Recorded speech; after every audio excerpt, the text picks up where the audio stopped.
તો આ ગર્ભગોષ્ઠીમાં શું છે?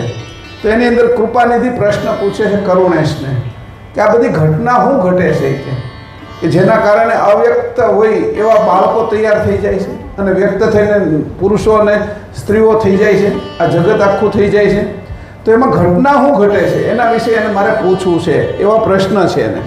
આ સમજો બધું, આ ઉત્પત્તિ કેવી રીતે જગતની થાય છે, આ જગત જેવી રીતે બન્યું એમાં આપણા સંતાનો આપણે કેવી રીતે બનીએ છીએ, એમાં કઈ કઈ જગ્યાએ ધ્યાન રાખવું જોઈએ, કઈ રીતે આપણે એમાં હોશિયાર થવું જોઈએ, એના બધા વિષયો છે. અને વૈજ્ઞાનિક છે બધું, કોઈ કાલ્પનિક નથી. અને હજી વિજ્ઞાનને સમજવામાં નથી આવ્યું, એટલા સાધનો છે તો એ નથી સમજવામાં આવ્યું, એવી વાતો છે બધી. એટલે આ વિષય છે એને ઉપાસનાની રીતે જોવાનો છે, વાસનાની રીતે નહીં. પહેલાં નજર તમારી ફેરવું છું, તમને હું આ કહીશ અને એની સમજ તમને આવશે તો તમે ગાંડા થઈ જશો કે આવું બધું લખ્યું છે પંચમવેદની અંદર, દરેક વાત લખી છે. તમે છો, બાકી દુનિયામાં કોઈ એવું નથી કે જે જન્મ થયા પછી એને આગળનું કાંઈ યાદ હોય. હે કરતા તમે પુરંજન છો, તમારે જન્મ મૃત્યુ હોય જ નહીં, તમારાથી આ જગત બને છે. તમે તો એ બધાથી પાર છો, તમે બ્રહ્મા વિષ્ણુ શંકર આદ્યશક્તિથી પાર છો, તમે બ્રહ્મ જ્ઞાનથી પાર છો. તમારો બ્રહ્મ તો તમારો બાહ્ય પ્રકાશ છે અને અમે તમારે અંતર્વૃત્તિના અંશો છીએ કે આવું કરીને એની પ્રાર્થના કરે છે. જે બ્રહ્મા વિષ્ણુ શંકરને મેં નથી કીધી, જે પ્રોટોન ઇલેક્ટ્રોન ન્યુટ્રનની અંદર પણ વસ્તુ નથી ભરી મેં, એ વાત હું તને કરવા માંગુ છું. એટલે તારે કેટલું સાવધાન રહેવાનું કે આના કોઈ પૃથ્વી પરના વૈજ્ઞાનિકો નથી જાણતા, ડૉક્ટરો નથી જાણતા, જે બ્રહ્મા વિષ્ણુ શંકર નથી જાણતા, તો કોણ જાણે? પછી અંશે થવાનું છે, આપણા સ્વરૂપે થવાનું ને સમજવાનું છે. આટલો મસ્ત વિષય છે. આકાશ તત્વનો હોય તો 2.5 આંગળ હોય, અગ્નિ તત્વનો હોય તો 4 આંગળ હોય, પછી ભૂમિ તત્વનો હોય તો 12 આંગળ હોય, વાયુ તત્વનો હોય તો 8 આંગળ હોય, અને જળ તત્વનો હોય તો 16 આંગળ હોય. બરાબર? બધાનો સાર જે ગર્ભમાં છે, બધા ઉત્પન્ન થયા છે, એનો સાર છે, એનું નામ સારસા છે. એની સાચી દ્રઢ ભક્તિ છે એ મારી વાત સમજી જ છે, નકર આ વાત સમજશે નહીં, એનું ઊંધું લેશે. કે चैनल को सब्सक्राइब करिए, बेल आइकन दबाइए, ये वीडियो ज्यादा से ज्यादा लोगों तक पहुंचाइए.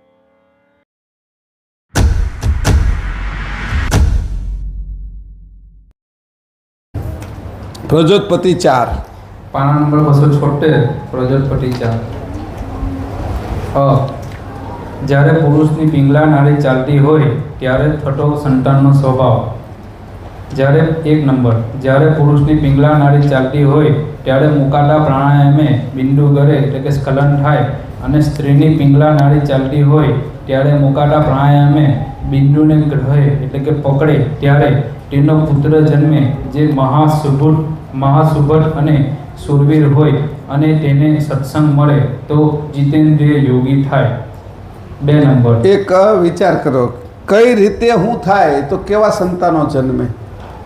જો આમાં શરૂઆત થઈ ગઈ છે, એટલે જો કેટલી બારીકાઈ છે, કઈ રીતે થોડું ધ્યાન રાખવાથી શું કામ થાય, આ બધી વસ્તુ ધ્યાન રાખજો.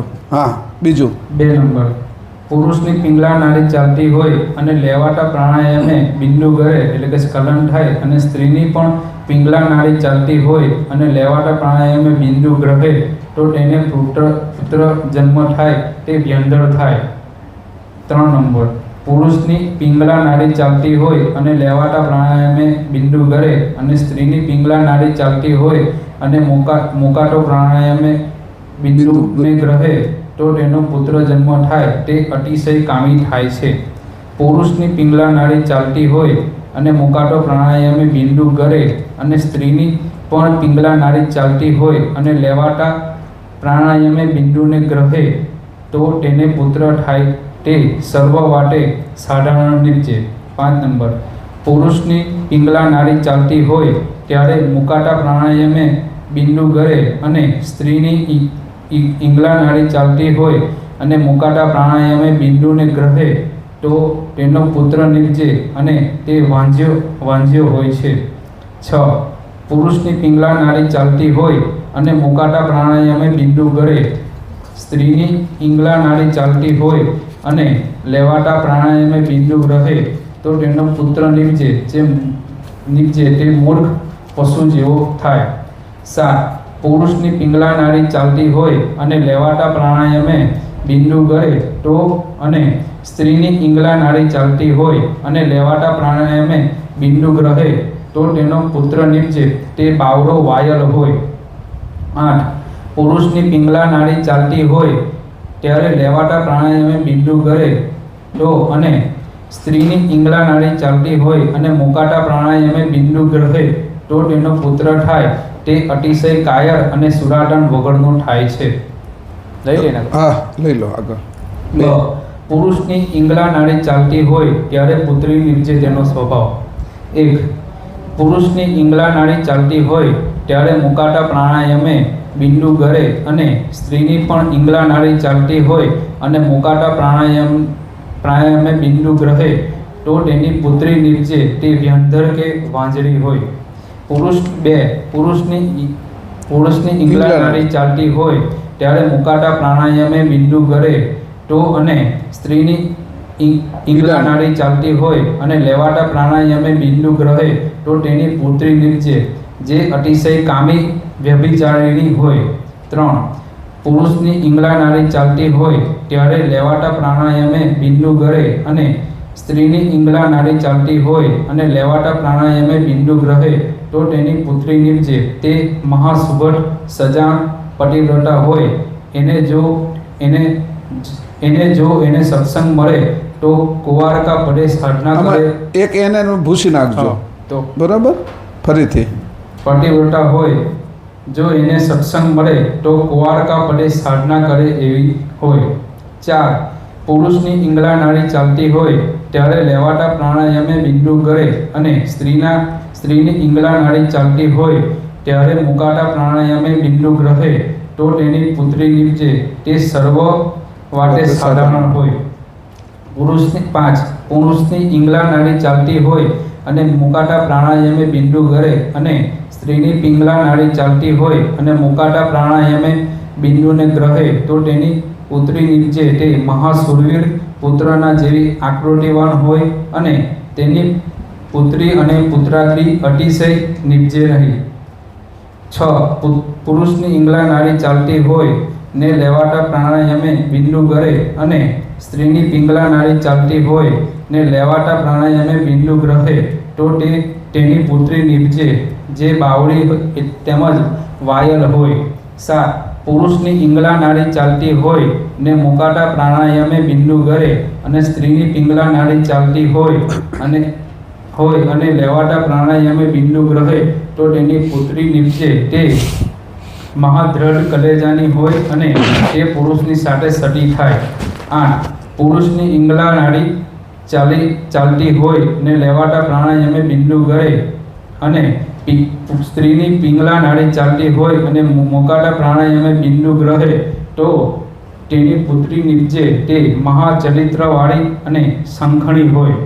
ઉપર પ્રમાણે ઈંગલા અને પિંગલા નાડીઓને વિશે અવિકાસ મહાતત્વ તથા વિકાસ મહાતત્વની જે ક્રિયા રહી છે તે કહી. હવે ઉત્પત્તિ 5ને આપણે પછી વાંચીએ છીએ. હવે આમાં હું તમને વિષય કહી દઉં કે આ જે ઘટના છે કેવી રીતે થાય છે. તો આ પંચમ વેદની અંદર આ બધી વાત કરી. તો સાથે છે એ વિશ્વબ્રહ્મ વિધ્વંસનિધિ ગ્રંથ છે આપણો જે બીજો, એમાં 17મો સિદ્ધાંત છે. એનું નામ છે અથ શ્રી કરુણેશ કૃપાનિધિ સંવાદે ગર્ભગોષ્ઠી સારાંશ કો સપ્તદશ સિદ્ધાંત. તો ગર્ભગોષ્ઠી વખતે શું ઘટના ઘટે છે આમાં, તો એ વાત કરવામાં આવી છે. અને એને અને આને બેને સરખાવીશું તો આખી વસ્તુ આપણે સમજશું, નકર સમજાશે નહીં. તો આ ગર્ભગોષ્ઠીમાં શું છે, તો એની અંદર કૃપાનિધિ પ્રશ્ન પૂછે છે કરુણેશને કે આ બધી ઘટના શું ઘટે છે કે જેના કારણે અવ્યક્ત હોય એવા બાળકો તૈયાર થઈ જાય છે અને વ્યક્ત થઈને પુરુષો અને સ્ત્રીઓ થઈ જાય છે, આ જગત આખું થઈ જાય છે. તો એમાં ઘટના શું ઘટે છે એના વિશે એને મારે પૂછવું છે, એવા પ્રશ્ન છે એને.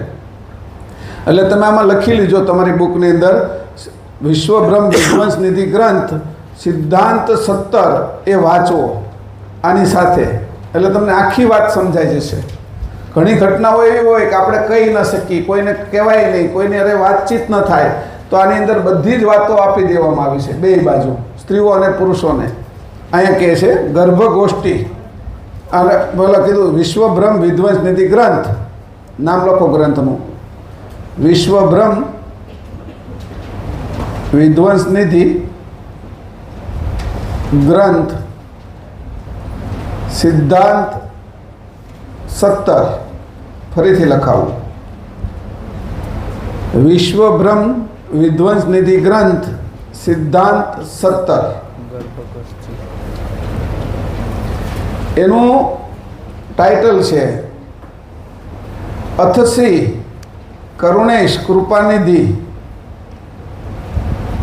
અથશ્રી કરુણેશ કૃપાનિધિ સંવાદે गर्भगोष्ठी सारांश को सप्तदश सिद्धांत निर्णय. 17मो सिद्धांत से गर्भगोष्ठीનો સારાંશ શું છે એની વાત કરે છે અહીંયા. આ સમજો બધું. આ ઉત્પત્તિ કેવી રીતે જગતની થાય છે, આ જગત જેવી રીતે બન્યું એમાં આપણા સંતાનો આપણે કેવી રીતે બનીએ છીએ, એમાં કઈ કઈ જગ્યાએ ધ્યાન રાખવું જોઈએ, કઈ રીતે આપણે એમાં હોશિયાર થવું જોઈએ, એના બધા વિષયો છે. અને વૈજ્ઞાનિક છે બધું, કોઈ કાલ્પનિક નથી.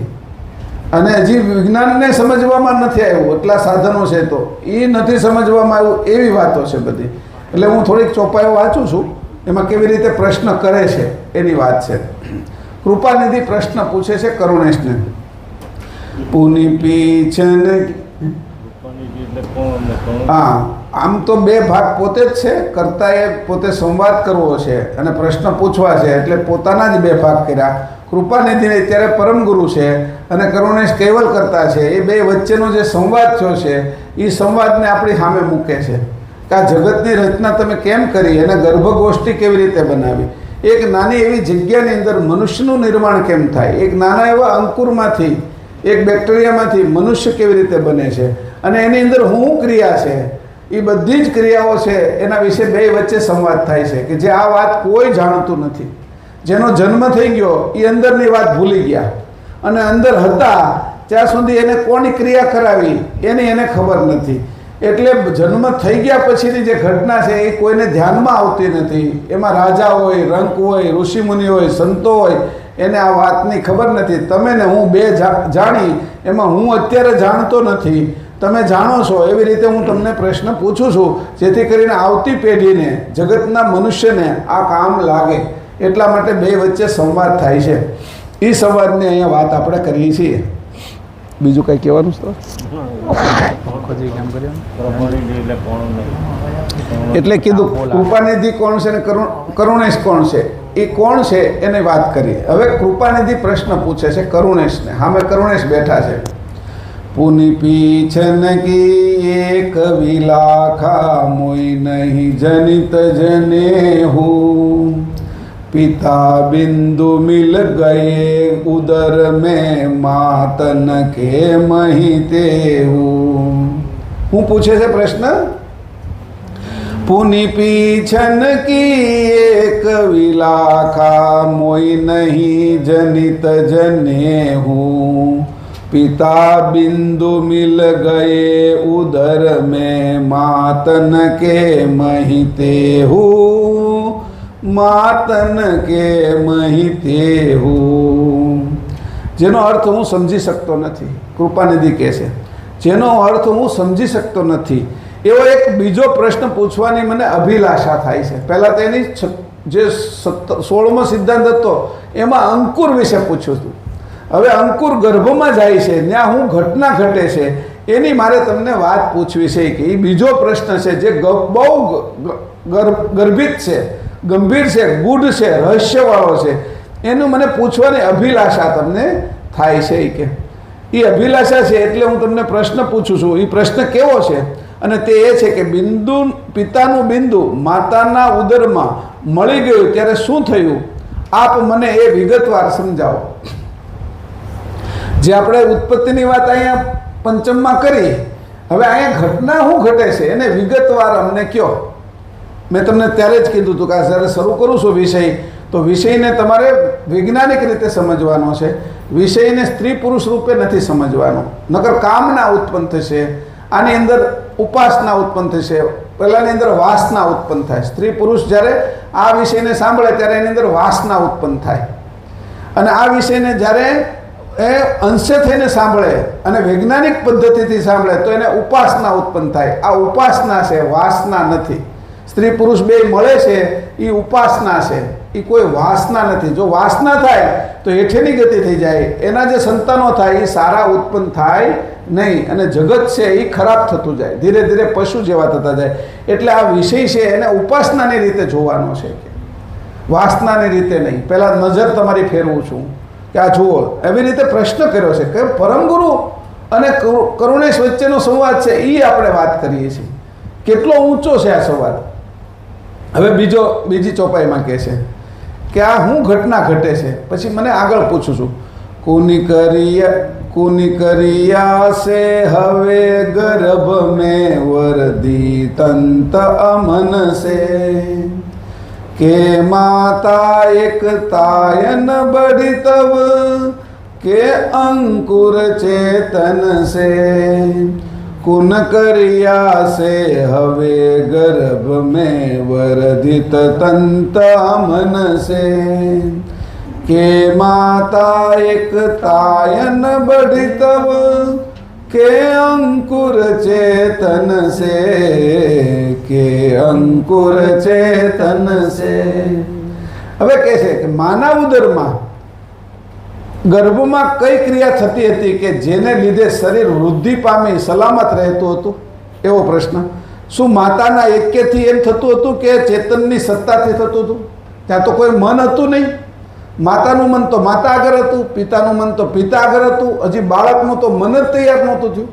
એ તો નાનું એવું અંકુર હતું, બેક્ટેરિયો હતું. આપણે બધા કુન ક્રિયા છે, એમાં કઈ ક્રિયા થઈ કે વર્ધિત તન અમન છે, મન નથી એને વધે. આપણે તો એમ થાય કે ખાવું છે, કંઈ પીવું છે, કંઈ ફરવા જવું છે, એ તો મન હોય તો થાય. આપણે કહીએ ને મન હોય તો માળવે જવાય, એવી કહેવત છે ને. તો કે મન હોય તો થાય. ત્યાં તો મન હતું નહીં. માતાનું મન તો માતા આગળ હતું, પિતાનું મન તો પિતા આગળ હતું. તો આ ગર્ભની અંદર જે હતું એ અમન, મન વગર જે ઘટના ઘટે છે એમાંથી ગર્ભનું વૃદ્ધિ કેમ થાય છે કે એ મને જાણવું છે. કે માતા એક તાયન બઢી તો કે અંકુર ચેતન છે. અંકુરમાં ચેતનતા આવી છે એનાથી આ છે એ વધે છે કે માતાની એકતા થઈ એટલે માતા એને વધારે છે? એવો પ્રશ્ન પૂછ્યો. પાછો એની પોતે જવાબ દીધો કે કુન કર્યા છે હવિત ગર્ભ મેં વર્ધિત તન અમન છે. મન વગર આ ગર્ભની વૃદ્ધિ કેમ થાય છે? પછી કીધું માતાની એકતાથી થાય છે કે અંકુરમાં આવેલું ચેતનતા છે એનાથી થાય છે? આ મને જવાબ આપો. પોતે કોઈ કહેતા હોય ભાઈ મારે છે એ બહાર જવું છે એમ, તો હું ક્યાં જાઉં? તો પછી એ જવાબ આપે કે હું છે એ મુંબઈ જાઉં કે અમદાવાદ જાઉં. તો જે ત્રીજો જેને પૂછે છે એમ કે મુંબઈ નથી જવું, અમદાવાદ નથી જવું, તું દિલ્હી જા. એ ત્રીજો રસ્તો કાઢે છે અથવા એમાં હા પાડે છે જા તું મુંબઈ જા. પહેલાં એ પૂછ્યું એમાં જ કહી દીધું કે તું મુંબઈ જાય. હજી ત્રીજો રસ્તો પણ આપીએ કે બેમાંથી કોઈ રસ્તો પૂછે છે. અહીંયા એમ કહે છે કે માતાની એકતાથી થયું કે અંકુરમાં આવેલી ચેતનતાથી થયું? આ પ્રશ્ન પૂછો. હવે એ આગળ વાત કરે છે. પછી ત્રીજી વાત કરે છે, તિનકી શુદ્ધિ સમજ પરે તો કહો કરતા કરુણેશુ तुम विनता के नहीं मालम को गुंजगम करी परवेशु तिनकी शुद्ध समझ पर तो कहो करता करुणेशु तुम विनता के नहीं मालम को गुंजगम करी परवेशु गुंजगम करी परवेशु મને એ વાતની શુદ્ધ સમજ કેવી રીતે પડે? હું પ્રશ્ન તમને પૂછું છું પણ મને તમે સમજાવશો તો મને શુદ્ધ સમજ તો પડવી જોઈએ ને. એવી ભાષામાં કહો. નાનું બાળક હોય 3-4 વર્ષનું અને ચંદ્ર છે પૂનમનો ચાંદ નીકળેલો હોય અને શરદ પૂર્ણિમા છે, એને પિતા એને તેડીને બહાર જાય રાતના 9-10 વાગે, તો ચાંદાને જોવે અને ચાંદાને કે એ છોકરું પૂછતું હોય કે આ શું કહેવાય, આ શું કહેવાય, એમ પૂછતું હોય. નાનું હોય ને એને બધી જિજ્ઞાસા હોય, હજી શીખતું હોય. તો એ ચાંદાને જોઈને એમ કહે છે કે આ શું છે એ કે. તો એના પિતાજી એને એમ કહે છે કે ચાંદા મામા છે. કેમ? તો કે ચાંદા મામા એને કહે છે, એને સમજાવવા માટે. હવે એને એમ કે પૃથ્વીનો ઉપગ્રહ છે, એનાથી ભરતી ઓળ થાય છે, પૃથ્વી 23.5 અંશ છે, 23.4 પોઈન્ટે આ પૃથ્વી વાંકી વળેલી છે અને આના કારણે પૃથ્વી ઉપર સૂર્યગ્રહણ અને ચંદ્રગ્રહણ થાય છે. એ આ ચંદ્ર પૃથ્વીનો ઉપગ્રહ છે એવું સમજાવે તો બાળક સમજી શકે નહીં, કારણ કે એની આગળ ભાષા નથી સમજની. પિતાજીને આવડે છે પણ એ કહે તો સમજી ન શકે. અત્યારે તમારે પણ આ ધ્યાન રાખવાનું કે ભાઈ આમાં કહે છે કે ભાઈ મને આ સમજ પડે એવી તમે ભાષામાં કહો. એટલે એને સમજ પડી એવી ભાષામાં કીધું કે આ ચાંદા મામા છે. તો ઓલો છોકરાને શું થતું હતું, એના મામા આવે ને તો કેડબરી લાવે, ચોકલેટ લાવે, બિસ્કિટ લાવે, રમકડા લાવે. મામા કીધું તો કે હારા છે કે. એટલે ચાંદા મામા એ કે જેમ મને ઠંડક આપે છે, વસ્તુ આપે છે, એમ ચાંદા મામા મને શીતળતા આપે છે, ઠંડક લાગે છે. એવી રીતે એને મન એવી રીતે પોર્યું. હવે આમે રીતે થાય તો વૈજ્ઞાનિક રીતે થાય કે ચંદ્ર અને પૃથ્વી એ બે ભાઈ બહેન છે અને સૂર્યમાંથી છૂટા પડેલા છે. તો પૃથ્વીનો છોકરો હોય એ ચાંદાને તો મામા જ કે ને, આમ ધરતી માં કહી તો ચાંદા છે એ માના તો ભાઈ થયા એટલે મામા કહી દીધું. તો વૈજ્ઞાનિક રીતે એને કહી દીધું, વાત કરી દીધી, પણ એની સમજ હજી છોકરાને નથી. તમને હું આ કહીશ અને એની સમજ તમને આવશે તો તમે ગાંડા થઈ જશો કે આવું બધું લખ્યું છે પંચમવેદની અંદર, દરેક વાત લખી છે. તો એ સમજ આવશે ત્યારે પછી છોકરો છે એ ભણવા જાય, એ મોટું થઈ જાય, પછી 5મા 6ઠા ધોરણમાં એને આવે, 9મા ધોરણમાં આવે એટલે તરત ખબર પડવા મળે કે આ ચંદ્ર છે એ પૃથ્વીનો ઉપગ્રહ છે. પછી એને સમજતો થાય એટલે બાપાને જઈને કહે કે તમે તો કહેતા હતા ચાંદા મામા છે એ કે નાનો હતો ત્યારે, પણ આ તો ઉપગ્રહ છે.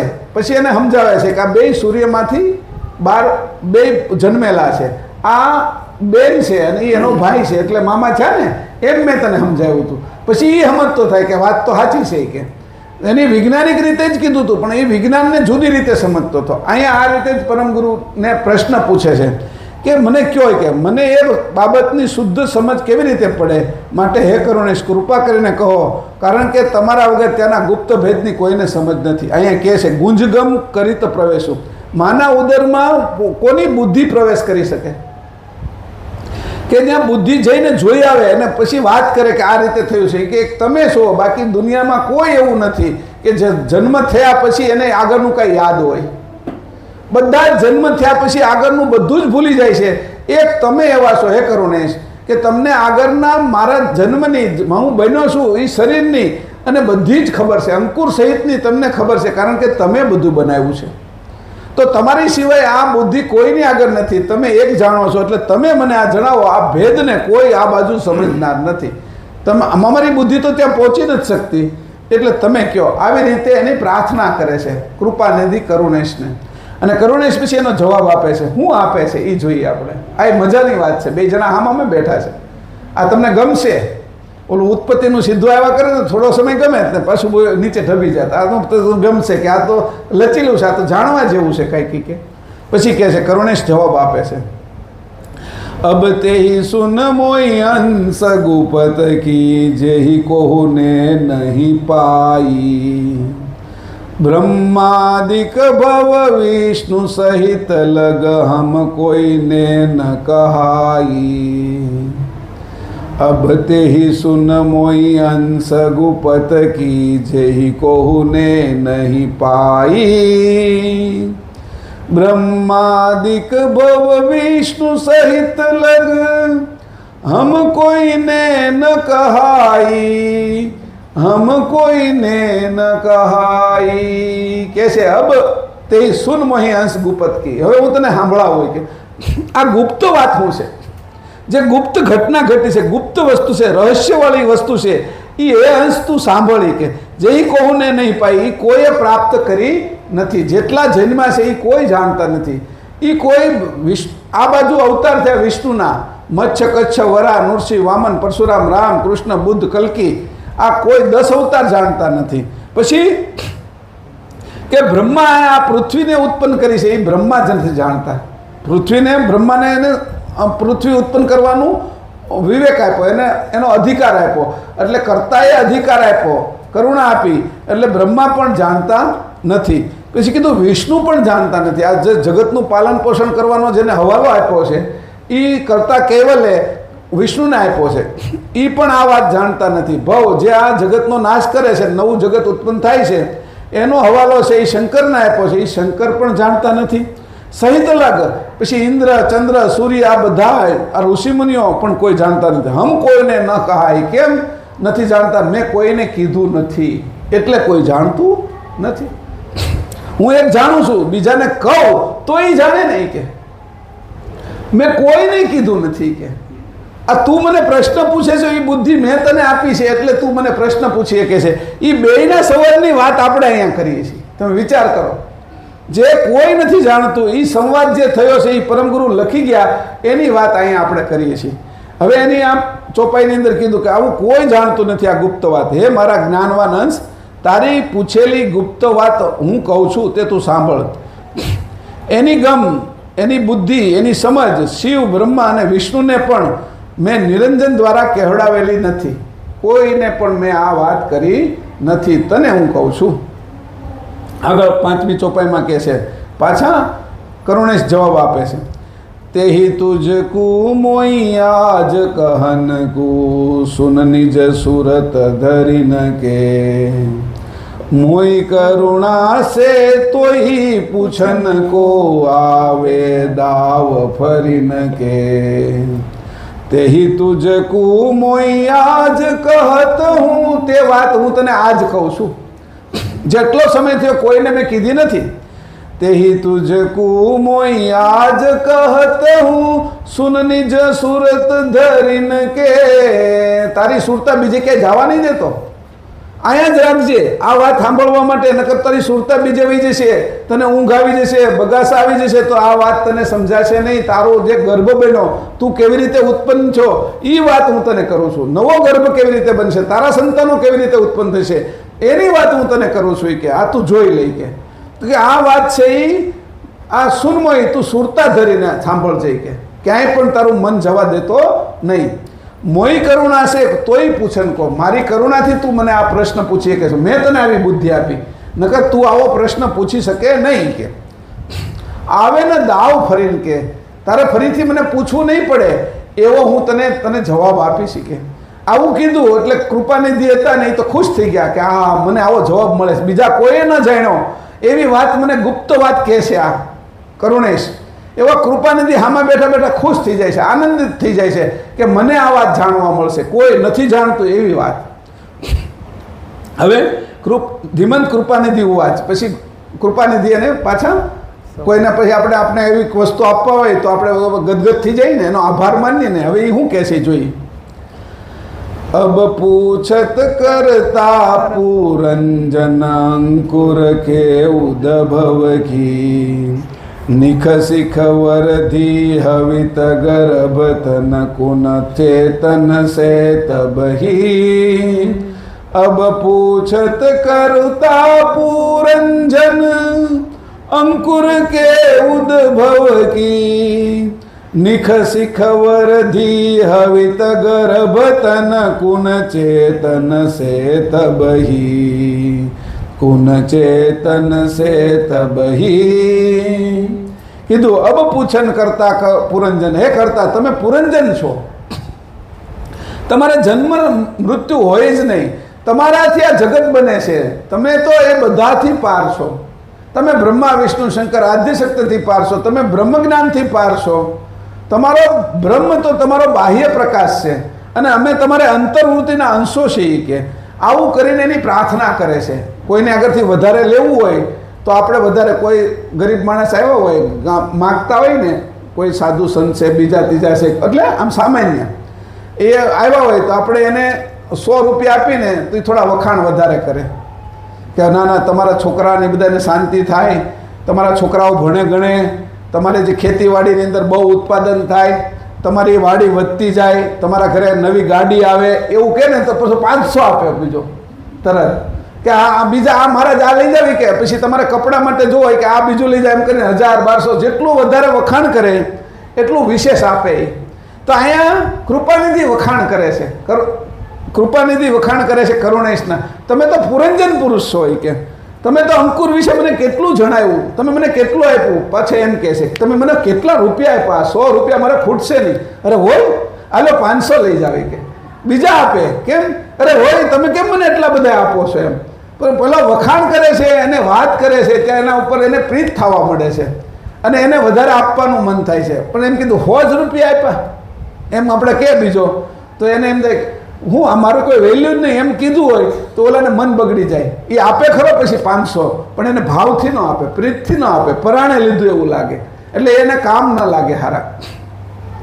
અહીંયા ધીમંત કૃપાનિધિ આપણે શીખવાડે છે જો જેની આગળ તમારે શીખવું હોય એની આગળ પહેલાં કેવી રીતે શીખવાનું એટલે પહેલાં કેવી રીતે નાની વાત કરે પછી તમારે એની આગળથી મોટી વસ્તુ શીખવી હોય તો તમારે કેવું એના વખાણ કરવાના, કેવી રીતે એને આધીન થવાનું, કેવી રીતે એની ભક્તિ કરવાની, કેવી રીતે એની કૃપા મેળવવાની, કરુણા મેળવવાની એવું આપણે શીખવાડે છે, વારંવાર શીખવાડતા જાય છે. એટલે કીધું હવે પછી આગળ છે અંકુર કે ઉદ્ભવ કી. તમે મને 16મા અધ્યાયમાં અંકુર કેવી રીતે બને છે એની વાત કરી. એમાં અક્કલ, આરત, સુરતા, નૂરતા, ઐશ્વર્યતા અને ચૈતન્યતા આ કઈ રીતે 6 રકમ ભરી છે. એ 6 રકમો કઈ રીતે કામ કરે છે તો નૂરતા અને અક્કલ એ જે અંકુર છે એની અંદર નીચે જાય મૂળિયામાં, અને નૂરતા છે એ કઈ જગ્યાએ જાઓ તો મૂળી આગળ વધે, અને અક્કલ છે અંદરથી પોતાને જોઈતો જે પદાર્થ છે એ ચૂસતી જાય અને ઉપર પહોંચાડે ઝાડવાને. તો જ્યાં આગળ મૂળિયાને વધવાનું છે એમાં નૂરતા અને અક્કલ હોય. પછી ઉપરના ભાગમાં જે અંકુર વધે છે, ઝાડવું તૈયાર થાય છે, છોડ ઉપર વધતો જાય છે, એમાં સુરતા અને આરત એ ઉપર રહે છે. પછી કઈ જાતનું થશે એમાં કેવા ફૂલ આવશે, કેવા ફળ આવશે, એનો સ્વભાવ કેવો હશે, એની મીઠાશ તીખાશ કેવી હશે, એ બધી ઐશ્વર્યતા અને એનું ઉત્પન્ન થવાનું અને ગતિ કરવાનું કારણ એ ચૈતન્યતા. આ 6 વસ્તુ અંકુરમાં ભરેલી છે. એટલે અંકુર છે એ માતાને, આપણું અંકુર છે એ માતાની નાભીને કેવી રીતે પકડે છે અને ત્યાંથી છે એ કેવી રીતે પોતાનો ખોરાક મેળવે છે એને કહેવાય અક્કલ અને નૂરતા. અને જે બહાર એનો પછી પોતાના શરીરમાં જે વૃદ્ધિ થાય છે એને કહેવાય સુરતા અને આરત. પછી હું કઈ જાતનું થાય કે મનુષ્ય થાય, પશુ થાય, પક્ષી થાય, એ જાત છે અને પોતાની જાત છે એ કેવું બુદ્ધિવાન, કેટલું હોશિયાર થશે, એ બધી વાતો, કેવો કલર થશે, કેટલી ઊંચાઈ થશે, એ બધું ઐશ્વર્યતામાં આવી જાય. અને આ જે વધવાનું જે કારણ છે એ ચૈતન્યતા છે. એ બધી વસ્તુ અંકુરમાં એની મૂકી દીધી હતી અને અંકુરમાં મૂકેલી એટલી વસ્તુ છે એનો ફેલાવો થાય છે. પછી એની અહીંયા પછી આગળ વાત કરે છે. પછી 7મી ચોપાઈમાં કહે છે, 6ઠી ચોપાઈમાં કે હે કરુણેશ, ગર્ભમાં અંકુરની ઉત્પત્તિ તથા નખશિક સુંદરી વૃદ્ધિ થાય છે તે કયા ચેતનથી થાય છે? આ નખ છે, પગનો નખ અને માથાની શીખ એટલે ચોટલી, ત્યાં સુધીની વૃદ્ધિ થાય છે કે બધી જ, કોઈ જગ્યા બાકી નથી રહેતી કે તે કયા ચેતનથી થાય છે એવો પ્રશ્ન પૂછે છે. હવે 7મી ચોપાઈમાં પાછા કૃપાનિધિ જ પાછા કહે છે કરુણેશને, એતે અંકુર મહી સજીવન સે કે માતન સે સોઈ, ઉભય કે અનુભવ ગમગત કે મર્મ લખાવો મોઈ. એતે અંકુર મહી સજીવન સે કે માતન સે સોઈ, ઉભય કે અનુભવ ગમગત કે મર્મ લખાવો મોઈ, મર્મ લખાવો મોઈ. તે અંકુરમહી સજીવન છે કે અંકુરમાં જે સજીવનતા આવી પિતાજીની અંદરથી એનાથી થાય છે કે એ માતન છે, માતાની સાથે જોડાણું એનાથી થાય છે કે ઉભય કે અનુભવ એ બે ભેગું થવાથી થાય છે કે એનો અનુભવ જે મર્મ છે, જે મૂળ વસ્તુ છે કે એને મને તમે લખાવી દો, ખાલી કાને કહી ન દો કે મને એવું મારા હૃદયમાં લખાવી દો કે હું ક્યારેય ભૂલું નહીં. આ રીત, આ પદ્ધતિ, આ યુક્તિ એ મારી અંદર એવી રીતે લખાવી દો. ઉભયન કે પહેલાં કીધું કે ભાઈ પિતાજીમાંથી જે અંકુર આવ્યું છે એમાં સજીવનતા આવી છે એનાથી થાય કે માતાને એ ચોંટી ગયું અને માતાની અંદરથી શોષણ કરે એનાથી થાય કે આ બેયની એકતાથી થાય છે. એનો મર્મ મને લખાવો હોય કે 3 વાત કરે છે. હવે પહેલાં એમ કીધું કે ભાઈ મારે મુંબઈ જવું છે કે અમદાવાદ જવું છે, ક્યાં જાઓ? પછી એને એવું કીધું અમદાવાદ જવું છે, મુંબઈ જવું છે કે દિલ્હી જવું છે, તમે ક્યાં ત્યાં જાઓ? અત્યારે 3 વાત મૂકી દીધી, પહેલાં 2 મૂકી હતી, હવે 1 શહેર વધારી દીધું. એટલે ધીરે ધીરે કરતાં માંગ વધતી ગઈ એટલે આખી વાત એને સમજવા માટેની તૈયારી થઈ ગઈ. સાયકોલોજી છે આ બધી, કેવી રીતે આપણે શીખવું અને શીખવાડવા વાળાને પણ કેવી મજા આવે કે એ શીખવાડે અને ગમે આપને. અત્યારે ઊંઘ નહીં આવતી હોય કોઈને, કારણ કે અત્યારે આ વિષય એવો છે કે આમાં છે એ અંદર ઉતરવાનું મન થાય છે કે આ હકીકતમાં ત્યાં થયું હું ચાલો મારે જોવું છે કે મારોય સમય આવશે ને પાછું, મારાય સંતાનો થશે ને ત્યારે મને કામ લાગશે ને. તો એ રીતે અહીંયા કહે છે કે આ બધી વસ્તુ બહુ ગર્ભે શું એ તે કઈ અંકુરની અંદર સજીવનપણું છે એ આ માતાની એકતાથી એ વૃદ્ધિ પામે છે. આ બંને પ્રકારના અનુભવની ગમગતિનો મર્મ મને તમે સમજાવો. આટલી વાત કર્યા પછી કરુણેશ પછી એને સમજાવે છે. આ એ સાંભળવા જેવી વાત છે. કરુણેશ કહે છે સાંભળી કે સ્રોત એટલે સાંભળ.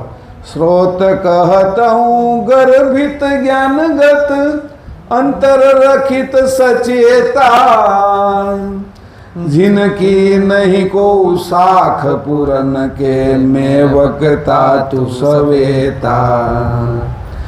स्रोत कहत हूँ गर्भित ज्ञानगत अंतर रखित सचेता जिनकी नहीं को साख पूरन के मैं वगता तु सवेता मैं वगता તું સવેતા. સ્રોત તું સાંભળી કે સામે બેઠા છે કે છે સ્રોત તું સાંભળી કે કેવી રીતે સાંભળ. કહત હું ગર્ભિત જ્ઞાનગત, હું તને જે જ્ઞાન ગતિ કહેવાની ગર્ભિત છે કે જે ગર્ભ રહ્યો છે એની વાત કરવાનું. આ પૃથ્વીનો ગર્ભ, તારો ગર્ભ, આ બ્રહ્માંડ બને છે એનો ગર્ભ, એ ગર્ભિત વાત જે કોઈ જાણતું નથી એની જ્ઞાન ગતિને હું તને કહેવાનો છું. કહું ગર્ભિત જ્ઞાનગત એ કે તને તું સ્રોત બરાબર સાંભળી કે અંતર રખિત સચેતા, અંતરને સચેતન રાખજે કે જાગૃતિ છોડતો નહીં, ન કરી કે પછી તું આ મર્મને નહીં જાણી શકે કે એટલે જાગૃતિ રાખજે. જિંદગી નહીં કોઈ શાખ પૂરન કુદ, ત્યાં કોઈ તને સાક્ષી આપવા વાળું છે નહીં બીજું, કારણ કે કોઈને ખબર નથી. કોઈ એક્સિડન્ટ થયું હોય, કોઈ કામ કર્યું હોય તો કોઈ સાક્ષી આપે કે ભાઈ હું તમને છે એ ભાવીને તને આ 10,000 રૂપિયા આપું છું, પણ કોની સાક્ષી એ કે જીવણભાઈની સાક્ષી એ. તો જીવણભાઈ સાક્ષી આપે એટલે અમે બે જણા ક્યારેક બોલ્યું કે તમે 10,000 આપ્યા જ નથી મહેશભાઈ મને, તો જીવણભાઈને કેવું ભાઈ સાક્ષી આપો, તમે તમારી હાજરીમાં આપ્યા હતા ને, તો કે હા હાજરીમાં આપ્યા હતા, તો સાક્ષી થઈ. પણ આ વાતની કોઈ વાત કરવા સાક્ષી આપવા વાળું કોઈ નથી, ત્યાં કોઈ હતું જ નહીં કે આ હું તને વાત કરું ત્યારે હું વક્તા એટલે હું બોલનાર છું, અને તું સવેતા હોશિયાર વેતા છો, સાંભળનારો છો કે સાંભળનાર છો. વેતા એટલે એકદમ શુદ્ધ રીતે તું સાંભળનાર છો, બીજું કોઈને સાક્ષી પૂરવા વાળું નહોતું કે આ વાત હું તને કરું છું ત્યારે આનું મર્મ સમજ અને કિંમત કેટલી છે એ તને સમજ, તો હું તને સમજાવું. તને સોનાની ખાણ આપી દે તો એ સસ્તી છે કે હીરાની ખાણ મળી જાય તો એ સસ્તી છે કે આની સામે તને છે એ બ્રહ્મા વિષ્ણુ શંકરનું પદ આપી દે તો એ સસ્તું છે કે આટલી મોંઘી વાત હું તને કરી રહ્યો છું. જે બ્રહ્મા વિષ્ણુ શંકરને મેં નથી કીધી, જે પ્રોટોન ઇલેક્ટ્રોન ન્યૂટનની અંદર પણ વસ્તુ નથી ભરી મેં, એ વાત હું તને કરવા માગું છું કે એટલે તારે કેટલું સાવધાન રહેવાનું. આના કોઈ પૃથ્વી પરના વૈજ્ઞાનિકો નથી જાણતા, ડૉક્ટરો નથી જાણતા, જે બ્રહ્મા વિષ્ણુ શંકર નથી જાણતા તો કોણ જાણે. એટલે તું જાગ્રત રહી કે હું બોલનાર છું અને તું સાંભળનાર છું, એની સિવાય બીજું કોઈ છે જ નહીં ને. આ મર્મની વાત કરું છું. હે શ્રોતા, તમે સચેતન વૃત્તિ રાખીને સાંભળો. હું તમને જ્ઞાનની ગર્ભિત ગતિ કહું છું, તમે ઘણા જ સાવધાન રહીજો. જોજો ઊંઘી નહીં જતા, બીજી બાજુ ધ્યાન નહીં કરતા, તો કે બધાય સાવધાન રહેજો, કારણ કે એની કોઈ શાખ પૂરનાર નથી, માત્ર હું કહેનાર છું અને તમે સાંભળનાર છો. હું તો એવી જગ્યાએ આ મૂકી દેવાનો છું, તમને લટકાડી દેવાનો છું બધાને, પછી તમારે વાંચવું પડશે આ ગ્રંથ કે એટલું બધું આની અંદર છે. હું અત્યારે તો વર્ણન કરીશ જેટલું થાય એટલું, પણ પછી હું એવી જગ્યાએ મૂકી દઈશ ટોપ લેવલ ઉપર, એટલે તમારે ત્યાં સુધી પહોંચવું જ પડશે. આ તમને લાળ લાગી જશે, કોણીએ ગોળ લગાડી દઈશ ને એમ કરવાનો છું. પછી તમારી મહેનત કરશો તો તમને આ બધું સમજાશે. મારી મહેનતે હું તમને જેટલું કહેવાય એટલું કહીશ, પછી અંશે થવાનું છે, આપણા સ્વરૂપે થવાનું ને સમજવાનું છે. આટલો મસ્ત વિષય છે. હવે 9મી ચોપાઈમાં પાછા કૃપાનિધિ કહે છે, ના કરુણેશ કહે છે. હવે કેવી રીતે હું તને સમજાવું છું એ જો. નિજ અનુભવ તોય હુસે બરાબર આપની અગમ ગતિ ન કે તો મેરી કિએ સમજ પરિત તુજ અટપટી આટ અતિ ન કે નિજ અનુભવ તોય હુસે બરાબર अपनी अगम गति न के तो मेरी किए समझ परित तुझ अटपटियाट न के અટપટી આટ અતિન કે નિજ અનુભવ તોય હુશે બરાબર. જો તારો નિજ અનુભવ થવા મળશે તને, તું ગર્ભમાંથી જ આવ્યો છો મારા, કરુણેશને કહેશ. આપણે બધા ગર્ભમાંથી આવ્યા છીએ. હું તને યાદ કરાવું છું, તારો નિજ અનુભવ તને યાદ કરાવું છું. તું યાદ કર, તને યાદ આવી જશે. તો જેમ હનુમાનજીને યાદ આવી ગયું, પોતાનું બળ યાદ આવી ગયું, એમ તને તારી જાણ યાદ આવી જશે. નિજ અનુભવ હોય હુશે બરાબર, તારો નિજ અનુભવ બરાબર તું જાગ્રત રાખ. આપની અગમ ગતિ કે તારી પોતાની અગમ ગતિ, જે તું જન્મો છો એની પહેલાંની ગતિ, એને તારે જોવાની છે કે હવે એ હું તને બતાવવાનો છું કે તો મેરી કીએ સમજ પરી તુજ. તો મેં આ જે બધું તને બનાવ્યો છે, અંકુર બનાવ્યો છે, ગર્ભમાં તને રાખ્યો છે, એની અટપટી આટી છે. એ કોઈ સમજી શકે એવું નથી. અટપટી આટી, જેમ કોઈ વખત દોરાઓ હોય, આપણે પતંગ ઉડાડતા હોય કે કંઈ કામ ભરતા હોય, એમાં દોરાની અંદર આ ગૂંચવાઈ જાય, અટપટી થઈ જાય, એમાં કોઈ આપણે સૂજે નહીં. 2-4 મહેમાન વધારે આવી ગયા હોય, ઘરની અંદર કામ હોય, પ્રસંગ હોય, અને એમાં કાંઈ સૂજે નહીં, અટપટું થઈ જાય બધું. એની જેમ આ ગર્ભની વાત બધી અટપટી આટીવાળી છે કે એને હું તને સમજાવવા જાઉં છું. એટલે તારે છે એ તારી સમજને આગળની જાગૃત કરવી પડશે કે એ જાગૃત કરવા માટે હું તને આ વસ્તુ સમજાવું છું. તારો મુજ પરત્વેનો નિજ અગમ ગતિનો પૂરો અનુભવ હશે તો જ તને મારા કહેવાથી અદ્ભુત વિષયની અટપટી આટી ભરેલો ભેદ સમજાશે. આ અટપટી આટીનો ભેદ સમજવાનો છે. સ્ત્રી અને પુરુષનું અંડાણું અને શુક્રાણુ એ કેવી રીતે અંદર મળે છે અને કઈ રીતે એ ઓર બને છે, કઈ રીતે એ નાભીની અરે માની નાભી અરે નાભી જોડે છે, ત્યાંથી કઈ રીતે એ શ્વાસ લે છે, આ શ્વાસથી પછી એનો બીજા મહિને નાડીઓની અંદર વિકાસ કેમ થાય છે, એમાં માંસ, મજ્જા, હાડકા, ખોપરી બધું કેમ બને છે, એની ગતિ કેવી રીતે છે, એ બધી અટપટી આટી છે કે ત્યાં કાંઈ આપણે છે એ સોનોગ્રાફીના મશીનો મૂકીએ તોય ખબર ન પડે. સોનોગ્રાફી ઉપરનું બાળક બતાવે, અંદર જે બાળકની અંદર શું ઘટના ઘટી રહી છે એ કાંઈ બતાવે નહીં. એ શ્વાસ લે છે એનો જે ધબકતો ભાગ એ દેખાડે, પણ શ્વાસ અંદર હવા જાતી હોય એ ન દેખાડી શકે. પછી જે અંદર નાડીઓનો વિકાસ થાય છે, એમાં લોહી વહે છે, એને ન બતાવીએ કે સોનોગ્રાફી. એ ઉપર શરીર બતાવી શકે, માથું બતાવી શકે, અંદર 7 ચક્રો બને છે એને ન બતાવી શકે, અંદર હૃદય બને છે એને ન બતાવી શકે. એવા કોઈ એક્સરે અથવા કોઈ સોનોગ્રાફી એવી નથી બની કે બાળક, માતાની અંદર જે બાળક છે એને બતાવે ને બાળકની અંદર જે આ બધા નાડીઓ, નસો, હૃદય, કિડની, મગજ બને છે એને બતાવી શકે. એવા કોઈ હજી સુધીમાં સાધનો નથી બન્યા. અત્યાર સુધીમાં નથી બન્યા. એ વાત હું તને કરું છું અંદરની. એમાં આંખ કેમ બને છે, એ આંખની અંદર કીકી કેમ બને છે, એનો ડોળો કેમ બને છે, એમાં દ્રષ્ટિ કેમ બને છે, એની અંદર કાન કેમ બને, કાન દેખાય છે કે, પણ કાનની અંદર પડદો કેમ બને છે, એની અંદર સાંભળવાની શક્તિ કેમ બને છે, એ દેખાતું નથી. એ વાત હું તને કરું. આ અટપટી આટી છે કે એ માથી બન્યો કે બાપથી બન્યું, આ અંકુરમાં આવ્યું કે અંદરથી જે માસિક જે દર મહિનાનું આવતું હતું એને ભેગું કરીને બનાવ્યું, કઈ રીતે થયું છે કે આ અટપટી આટી છે કે આ વિષય ગંભીર અને ગહન છે કે આ સત્સંગ ક્યાંય તમે નહીં સાંભળ્યો હોય. આ સત્સંગ આપણા સંપ્રદાયમાં કંઈ થતો નથી. એટલો ઊંડાણવાળો સત્સંગ હું તમારી આગળ કરી રહ્યો છું અત્યારે. આ સમજાવવા માટે કોઈની બુદ્ધિ લાગે એવી નથી ત્યાં, જે હું તમારી સામે વ્યક્ત કરી રહ્યો છું. કારણ કે એવી જ વાત પરમ ગુરુ ને કરુણેશ વચ્ચે થાય છે. એટલે હજી મહત્વ સમજતા જજો તમે. આ અત્યારે આ ક્ષણનું મહત્વ સમજો, આ વૈજ્ઞાનિકનું મહત્વ સમજો કે જ્યાં વિજ્ઞાન નથી પોગી શકતું એવા જ્ઞાનની વાતો કરવા આપણે જઈ રહ્યા છીએ. એટલી મહત્વની વાત છે કે જોઈ કે આ અટપટી આટી ભરેલો ભેદ હું તને બતાવું છું કે 10મી ચોપાઈમાં કહે છે કરુણેશ, નિજ અંકુર ચેતન બિનુ બીજગ માત પિતા મદ તન કે રતુરેત ઉદભવ કરનન કે ગર્ભિત હુતે ગુણ ઘણ કે નિજ અંકુર ચેતન બિનુ બીજગ માત પિતા મદ તન કે રતુરેત ઉદભવ કરનન કે ગર્ભિત હુતે ગુણ ઘણ કે ગર્ભિત હુતે ગુણ ઘણ કે નિજ અંકુર ચેતન બિનુ બીજગ. એ જે અંકુર ગયું છે એમાં અંશ નથી ગયો. અંશ તો હજી જન્મ પછી આવવાનો છે ને, શરીર બની જાય પછી. હવે એની અંદર એવું શું ગયું છે કે જે ચેતન થાય છે તો કહે છે કે અંશ તો આવ્યો નથી, અંશ તો જન્મ પછી આવશે.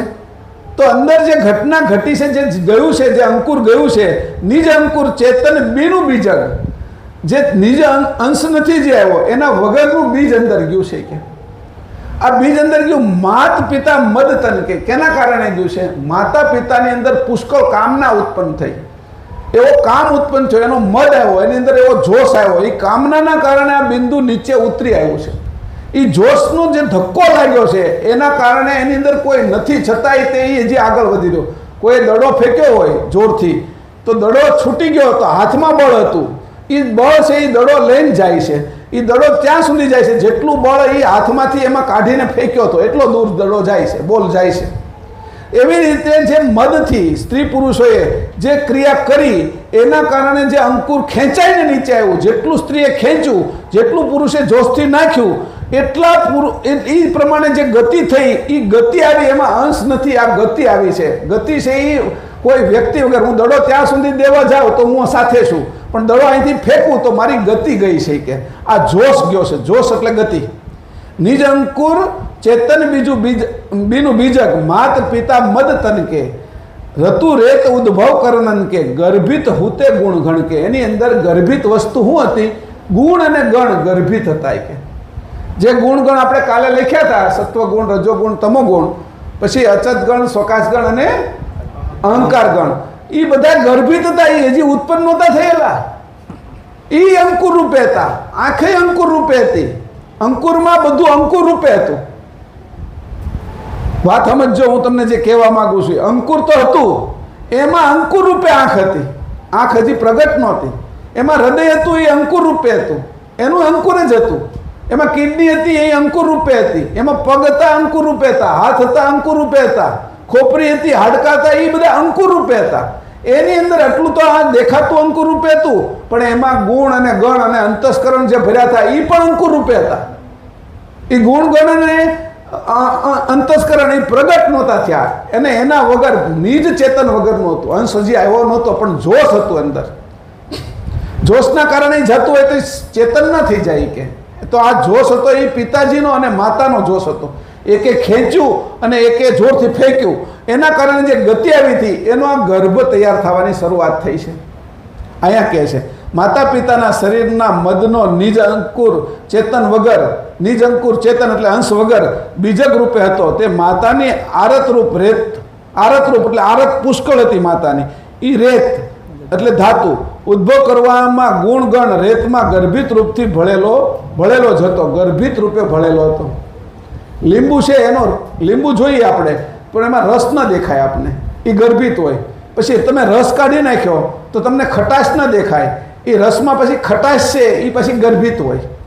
એની અંદર પછી જે રસ, જે ખટાશ છે એની અંદર પાછું વિટામિન સી ભરેલું હોય, એ પાછું એની અંદર ગર્ભિત હોય, ખટાશની અંદર. જો તમે વાત સમજી લીજો, હજી ફરીથી કહું, લીંબુ છે એને તમે જુઓ, એનો રસ ગર્ભિત છે, એ તમને દેખાતો નથી, પણ તમે એને કાપો અને રસ કાઢ્યો, તમે લીંબુ નીચોવાથી રસ કાઢ્યો તો એની અંદર જે તમને ખટાશ દેખાતી નથી, તમે જીભે અડાડશો તો ખટાશની ખબર પડશે, પણ ખટાશ દેખાતી નથી, એ ખટાશ રસમાં ગર્ભિત છે. અને જે રસની અંદર જે ખટાશ છે એની અંદર વિટામિન સી ગર્ભિત છે. એવી રીતે આ અંકુરની અંદર બધું ગર્ભિત રાખેલું છે કે એમાં ગુણગણ, અંતસ્કરણ, પછી છે એ બધા આપણા અંદરના જે સૂક્ષ્મ ભાગો છે, અવસ્થાઓ, એ બધું ગર્ભિત છે કે એ એટલું ઊંડું મૂકી દીધું છે કે ત્યાં કોઈ જઈ શકતું નથી. એ વાત હું તને કરું છું, આટલો ઊંડો મર્મ તને હું જણાવું છું કે જોવા જેવી વસ્તુ છે. કેવી વાત કરે છે અહીંયા. હું તમને વાત વધારે નથી કરતો, અહીંયા લખી છે ને એ જ વાત કરું છું. અને તમે બધા એમાંથી આવ્યા છો, અને હજી ઉત્પત્તિ એ જ થવાની છે. કેટલાય કલ્પ સુધી આજ ઉત્પત્તિ હાલવાની છે, એવી રચના એની કરી છે. એમાં અંકુર પાછો રાખ્યો છે. આ અંકુરની અંદર પાછો ગર્ભિત અંકુર છે કે એમાં એના સંતાનો થાય એવો અંકુર છે પાછો, અને એના સંતાનો થાય એવો એની અંદર અંકુર રાખ્યો છે. 3, 4, 5, 10, 15 પેઢી, 20 પેઢી, 1000 પેઢી, લાખ પેઢી, કરોડ પેઢી હાલી જાય ત્યાં સુધી અંકુરની અંદર અંકુર ભરી દીધો છે. એ હજી ચાલે છે. તો કેટલો ગર્ભિત વિષય છે કે આ કોણ સમજી શકે છે? તારા સિવાય કોણ ત્યાં જઈ શકે કે?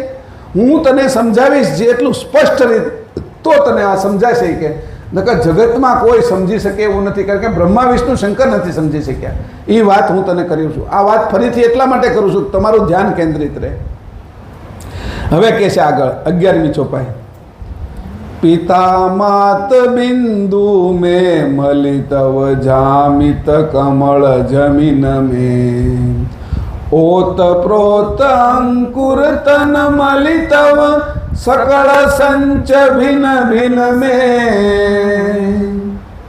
पिता मात बिंदु में मलितव जामित कमल जमीन में ओत प्रोत अंकुर तन मलितव सकल संच भिन भिन में सकल संच भिन भिन में माता पिता બિંદુ में મલિતવ. હવે માતા અને પિતાનું એક બિંદુ થઈ ગયું. હવે અત્યારે માતા અને પિતા તમારા શરીરમાં ગોતો તો મળે? એ ક્યાંથી એક થઈ ગયા? જે ગર્ભમાં પહેલો દિવસ હતો એમાંથી એક થઈ ગયા. હવે એ જુદા નથી થતા માતા પિતા. જે નિરંજનનો ભાગ આવ્યો અને અવ્યાકૃતનો ભાગ આવ્યો, પુરુષનો ભાગ આવ્યો અને માતાનો ભાગ આવ્યો, એ આપણામાં બધામાં મળેલો છે. એ હવે જુદા કરવા જઈએ તો ન થાય.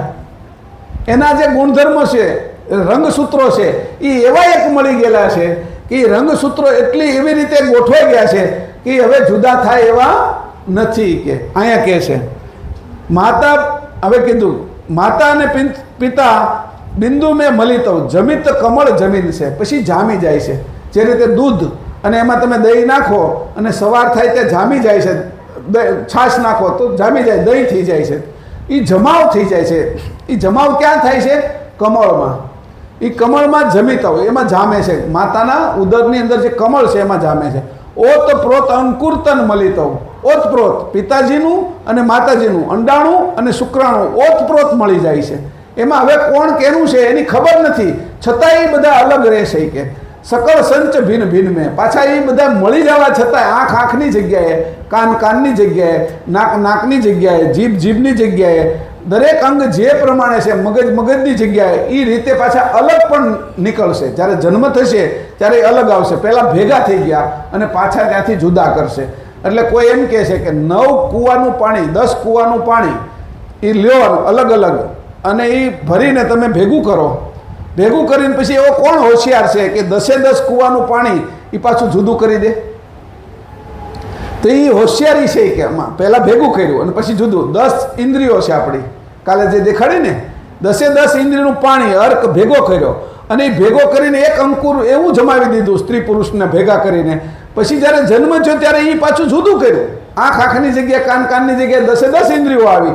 તો કે 10 કૂવાનું પાણી અલગ અલગ ભેગું કરેલું, પાછું ભેગું કર્યા પછી પાછું એ જ કૂવાનું પાણી જુદું પાડવાનું. કેટલું અઘરું છે કે આવું અઘરું કામ છે એ કોઈને ખબર નથી. કે એની વાત હું તને કરું છું કે માતાની આકૃતિ રૂપ સત્વ અને પિતાની આકૃતિ રૂપ સત્વ બિંદુમાં મળી જઈને કમળ રૂપી પૃથ્વીમાં એકત્ર થઈ ત્યાં તેમણે જમાવ કર્યો. બંનેની આકૃતિ ઓતપ્રોત થઈ અંકુરના શરીરમાં મળી જઈને એકરૂપ થઈ ગઈ. પણ શરીરમાંના જે સંચ તે ગુણ ગણ ઇન્દ્રિય અંતસ્કરણ વગેરે ભિન્ન ભિન્ન રહેલા છે. પાછા ત્યાંય અલગ અલગ રાખ્યા. એક અંકુરમાં બધું અલગ અલગ રાખ્યું. આપણે જે ઝાડવું હોય, વડલો છે, વડલો, એનું જે એનું બીજ તમે જોયું છે? વડલાનું બીજ એ બહુ ઝીણું હોય, એમાં ટેટો હોય, ટેટાની અંદર ઝીણા ઝીણા ઝીણા કેટલાય બીજ હોય, લાલ થઈ જાય અને બીજ કાઢો તો એક રાઈના દાણા જેવડું હોય. એમાં આખો વડલો મૂકેલો હોય. એમાં વડવાયો હોય, એની અંદર પાંદડા હોય, એની અંદર છે એના જે ફેલાવાની ગતિ હોય, એમાં થડ હોય, લાકડા હોય, બધું એની અંદર મૂકેલું હોય એટલા અંકુરની અંદર. હવે એ જ્યારે ઉગશે ત્યારે એ જ બધું જુદું થશે. એમ કહે છે કે આ અંકુરમાં મેં જેટલો મસાલો મૂક્યો તો એ બધો પહેલાં ભેગો કરી નાખ્યો અને પાછો હું એને જુદો કરી શીખે, એને ભિન્ન ભિન્ન રાખું છું. હવે એક ચોપાઈ અત્યારે વાંચું છું અને પછી જે આપણો વિષય છે એના ઉપર પાછું વચ્ચે વાંચી લો એટલે થોડુંક આપણું છે ને એ લાઈવ થતું જાય. 12મી ચોપાઈ વાંચી લઉં છું ને આગળનો જે વિષય છે ત્યાંથી શરૂ કરવાનું છે પાછું. ત્યાં આગળ 12મી ચોપાઈ પછી પાછો વાંચવાનો છો, એક પછી પાછું આ શરૂ કરવાનો છું. અંકુર તે ગુણ ગણ સે ઉપજિત ગર્ભિત કહે હુત જેહી માત પિત દમ કે તનુ પ્રસવિત સકળ જો સૌપલેહી અંકુર તે ગુણ ઘણ સે ઉપજિત ગર્ભિત કહે હુત જેહી માત પિત દમ કેતનુ પ્રસવિત સકળ સોજ ઉપલેહી સકળ સોજ ઉપલેહી અંકુર તે ગુણ ઘણ સે ઉપજિત આ અંકુરની અંદર જે ગુણગણ ભરેલા છે ગર્ભિત કહે હુતે જેહી એ ગર્ભિત રીતે રહેલા હતા માતા પિતા દમ કે તનુ પ્રસવિત માતા પિતાનો જે શ્વાસ હાલતો હતો એમાંથી આ ગર્ભ પ્રસવિત થાય છે માતા પિતાનો શ્વાસ કેવો હાલતો હતો સામાન્ય શ્વાસ આપણો કેવો હાલે આપણો અત્યારે જે ચાલતો હોય તો જો જળ તત્વ આકાશ તત્વનો હોય તો 2.5 આંગળ હોય અગ્નિ તત્વનો હોય તો 4 આંગળ હોય પછી ભૂમિ તત્વનો હોય તો 12 આંગળ હોય વાયુ તત્વનો હોય તો 8 આંગળ હોય અને જળ તત્વનું હોય તો 16 આંગળ હોય બરાબર એ પ્રાણ હાલતો હોય પછી આ 52 આંગળ નીચે જાય અને ઉપર 12 આંગળ જાય એટલે આ બે અલગ અલગ પ્રાણ સોહમ અને ઓહમ આ માર્ગ છે અને સોહંગ અને ઓહંગ એ એનું સ્થાન છે લક્ષ્ય છે તો સોહંગ પ્રાણ છે એ ઉપરનો છે 12 આંગળ અને ઓહંગ છે એ નીચે છે જે ગુહ્યાંગ સુધી જાય છે હવે જે ઉપરનો પ્રાણ આ બે એક થતો નથી પણ જ્યારે સ્ત્રી અને પુરુષ જ્યારે મળે છે ત્યારે એનો શ્વાસ જોરથી હાલે છે એટલે કા 52 આંગળ હાલતો હોય કા છે એ જે ધ્યાની હોય જે યોગી હોય એને 12 આંગળનો હાલતો હોય અને જે આ બાજુ સંસારી હોય એને 52 આંગળનો હાલતો હોય પણ જ્યારે સંસારી જ્યારે ક્રિયા કરે છે ત્યારે આ 12 આંગળ અને આ 52 આંગળ એ ભેગા થઈ જાય છે એટલે અહીંયા 64 આંગળનો પ્રાણ થઈ જાય છે 64 આંગળના પ્રાણ એટલે દમમાં એક પ્રકારનો જોશ ઉત્પન્ન થાય છે એક તાકાત ઉત્પન્ન થાય છે એટલે જે અંકુર અહીંયા ઉપર હોય છે મૂલાધારને છેદી નાખે છે અપાન વાયુ અને મૂલાધારને છેદીને ઉપર ચડે છે અને અહીંયા આજ્ઞા ચક્રે જ્યોતિ હોય છે એ જ્યોતિને એ હલાવીને એ પ્રાણને ઉપર મોકલે એ પ્રાણને ઉપર મોકલે ને ત્યાં આગળ જે અંકુર અદૃશ્ય અંકુર છે એ જામેલું હોય છે અદૃશ્ય એને આ જ્યોતિ નીચે લઈ આવે એ અંકુર જ્યારે નીચે આવે ત્યારે સંકલન થાય અને આ સંકલન થાય ત્યારે એ જોશના કારણે નીચે આવ્યું હોય એ જોશના કારણે દમના કારણે આપણા રૂપનું બંધારણ શરૂ થાય છે હવે એ વાત આપણે આગળ જઈએ 12મી ચોપાઈ સુધી વાંચી થોડુંક પહેલું વાંચી લઈ પછી 13મીથી શરૂ કરશું હલો ક્યાંથી શરૂ થયું હતું ત્યાંથી વાંચો 5 નંબર પ્રજોપતિ બધા અમુક સાથે વચાવતા જજો પાના નંબર 278 કુંભજ મહાતત્વની બરાબર છે વિત્તની પુત્ર અને પુત્રી વિશેની ક્રિયા કુંભજ મહાતત્વની શરૂ કરો હા શરૂ તમારે બધા કરવાનું છે કુંભજ મહાતત્વની રેતની પુત્ર અને પુત્રી વિશેની ક્રિયા થાય છે તે કહું છું કુંભજ મહાતત્વ તે પુરુષનો પ્રાણાયામ સ્તંભન પામે ત્યારે પુરુષનું બિંદુ સ્ત્રીને વિશે કરે તો અને સ્ત્રીની પ્રાણાયામ તે વખતે સ્તંભન પામ્યો હોય તો પરિણામે તે બિંદુ નિષ્ફળ જાય છે અને કદાચ તે બિંદુનો ગર્ભ રહે તો તે બાળક મૂંગું પાંગળું બહેરું આંધળું કે તણાયેલું હોય 5 પંચભૂતોના પ્રાણાયામના સંદર્ભમાં ક્રિયા પહેલું આકાશ તત્વ પુરુષના પ્રાણાયામને વિશે આકાશ તત્વ ચાલતું હોય ત્યારે થતા કુંભકના બિંદુ ગળે તો પરિણામે તેના ગર્ભનું બાળક ઉત્પન્ન થાય તે 2 અંગે ખંડિત નીપજે તેમાં પહેલી ખંડિતતા બધિરપણું નીપજે અને બીજી ખંડિતતા તે તત્વ સાથે હોય તે તત્વની ઇન્દ્રિય પણ ખંડિત થાય આમ આ બાળક 2 રીતે ખંડિત હોય હવે અહીંયા કીધું 2 રીતે ખંડિત થાય તો જે તત્વની ઇન્દ્રિય એટલે આકાશ તત્વનું જે ઇન્દ્રિય હોય આકાશ તત્વ ચાલતો હોય એની ઇન્દ્રિય કઈ છે તો કે કાન તો એ બેરું થઈ જાય અથવા જો અગ્નિ તત્વની ઇન્દ્રિય છે એ હાલતો હોય અગ્નિ તત્વ અને એમાં તો એ આંખે આંધળો અથવા બાડો ઉત્પન્ન થાય પછી કોઈ કર્મ ઇન્દ્રિયનું છે આંખ કર્મેન્દ્રિયની પછી સાથે તો એ પછી પાંગળો એટલે પોતે હાલી ન શકે એટલે લંગડો થાય જે ઇન્દ્રિય ચાલતી હોય એમાં જે તત્વ ચાલતું હોય એની જે ઇન્દ્રિય છે એની ખામી આવે એટલે અહીંયા કેવી રીતે આ બધા થાય છે એની પણ ખબર પડે કે આંધળા બહેરા આ બધા ન જન્મે લૂલા લંગડા હાથ વગરના, એના માટે પરમ ગુરુએ અહીંયા કીધું છે કે જો આ બધી ક્રિયા જાણતા હોય તો જગતની અંદર આવા માણસો જ ન થાય, તો સેવાની કાંઈ જરૂર જ ન પડે અને ઉત્તમ આયુષ ઉત્પન્ન થાય, 100 વર્ષ સુધી એને માંદોય ન પડે એવી રીત અહીંયા બતાવું છું. ઉત્પત્તિ કરતી વખતે જ બધી દવા થઈ જાય, પછી કોઈ ઇન્જેક્શન નહીં લેવાનું, કોઈ રસી નહીં લેવાની, કોઈ પોલિયોની રસી નહીં લેવાની, કોઈ નહીં લેવાની. ઉત્પત્તિ વખતે એટલું ધ્યાન રાખે તો એના સંતાનો 100 વર્ષ સુધી કોઈ આયુષની અંદર તકલીફ વગરના થાય અને ઉત્તમ થાય. એની વાત કરે છે, તત્વની આખી ગણતરી કરે છે. જો પાંગળા, બેરા, લુલા, લંગડા જે કાંઈ થતા હોય એના અહીંયા વિષયો લખ્યા છે. આને છે જોઈ લેવાના, બરાબર સમજવા જેવા છે. આગળ 2 નંબર વાયુ તત્વ. પુરુષના પ્રાણાયામને વિશે વાયુ તત્વ ચાલતું હોય ત્યારે થતા ચુંબકનામાં બિંદુ ગરે અને તેનો ગર્ભ રહે તો પરિણામે તેવા ગર્ભનું બાળક જન્મે તે તણાયેલું હોય. 3 અગ્નિ તત્વ. પુરુષના પ્રાણાયામને વિશે અગ્નિ તત્વ ચાલતું હોય ત્યારે થતા કુંભકનું બિંદુ ગરે અને તેનો ગર્ભ રહે તો પરિણામે બાળક અંધ જન્મે છે. 4 જળ તત્વ. પુરુષના પ્રાણાયામને વિશે જળ તત્વ ચાલતું હોય ત્યારે થતા કુંભકનું બિંદુ ગરે અને તેનો ગર્ભ રહે તો પરિણામે મૂંગું બાળક જન્મે છે. 5 પૃથ્વી તત્વ. પુરુષના પ્રાણાયામને વિશે પૃથ્વી તત્વ ચાલતું હોય ત્યારે થતા કુંભકનું બિંદુ ગરે અને ગર્ભ રહે તો પરિણામે બાળક પાંગળું જન્મે છે. પ્રજાપતિ 6. હા, લઈ લો. પ્રજાપતિ 6. કુંભકમાં પુત્ર પુત્રી વિશેનો ભેદ. પુરુષની પિંગલા નાડી ચાલતી હોય ત્યારે કુંભક પ્રાણાયામના બિંદુનો પુત્ર થાય, પણ તે પાંગળો, બધિર કે અંધ હોય.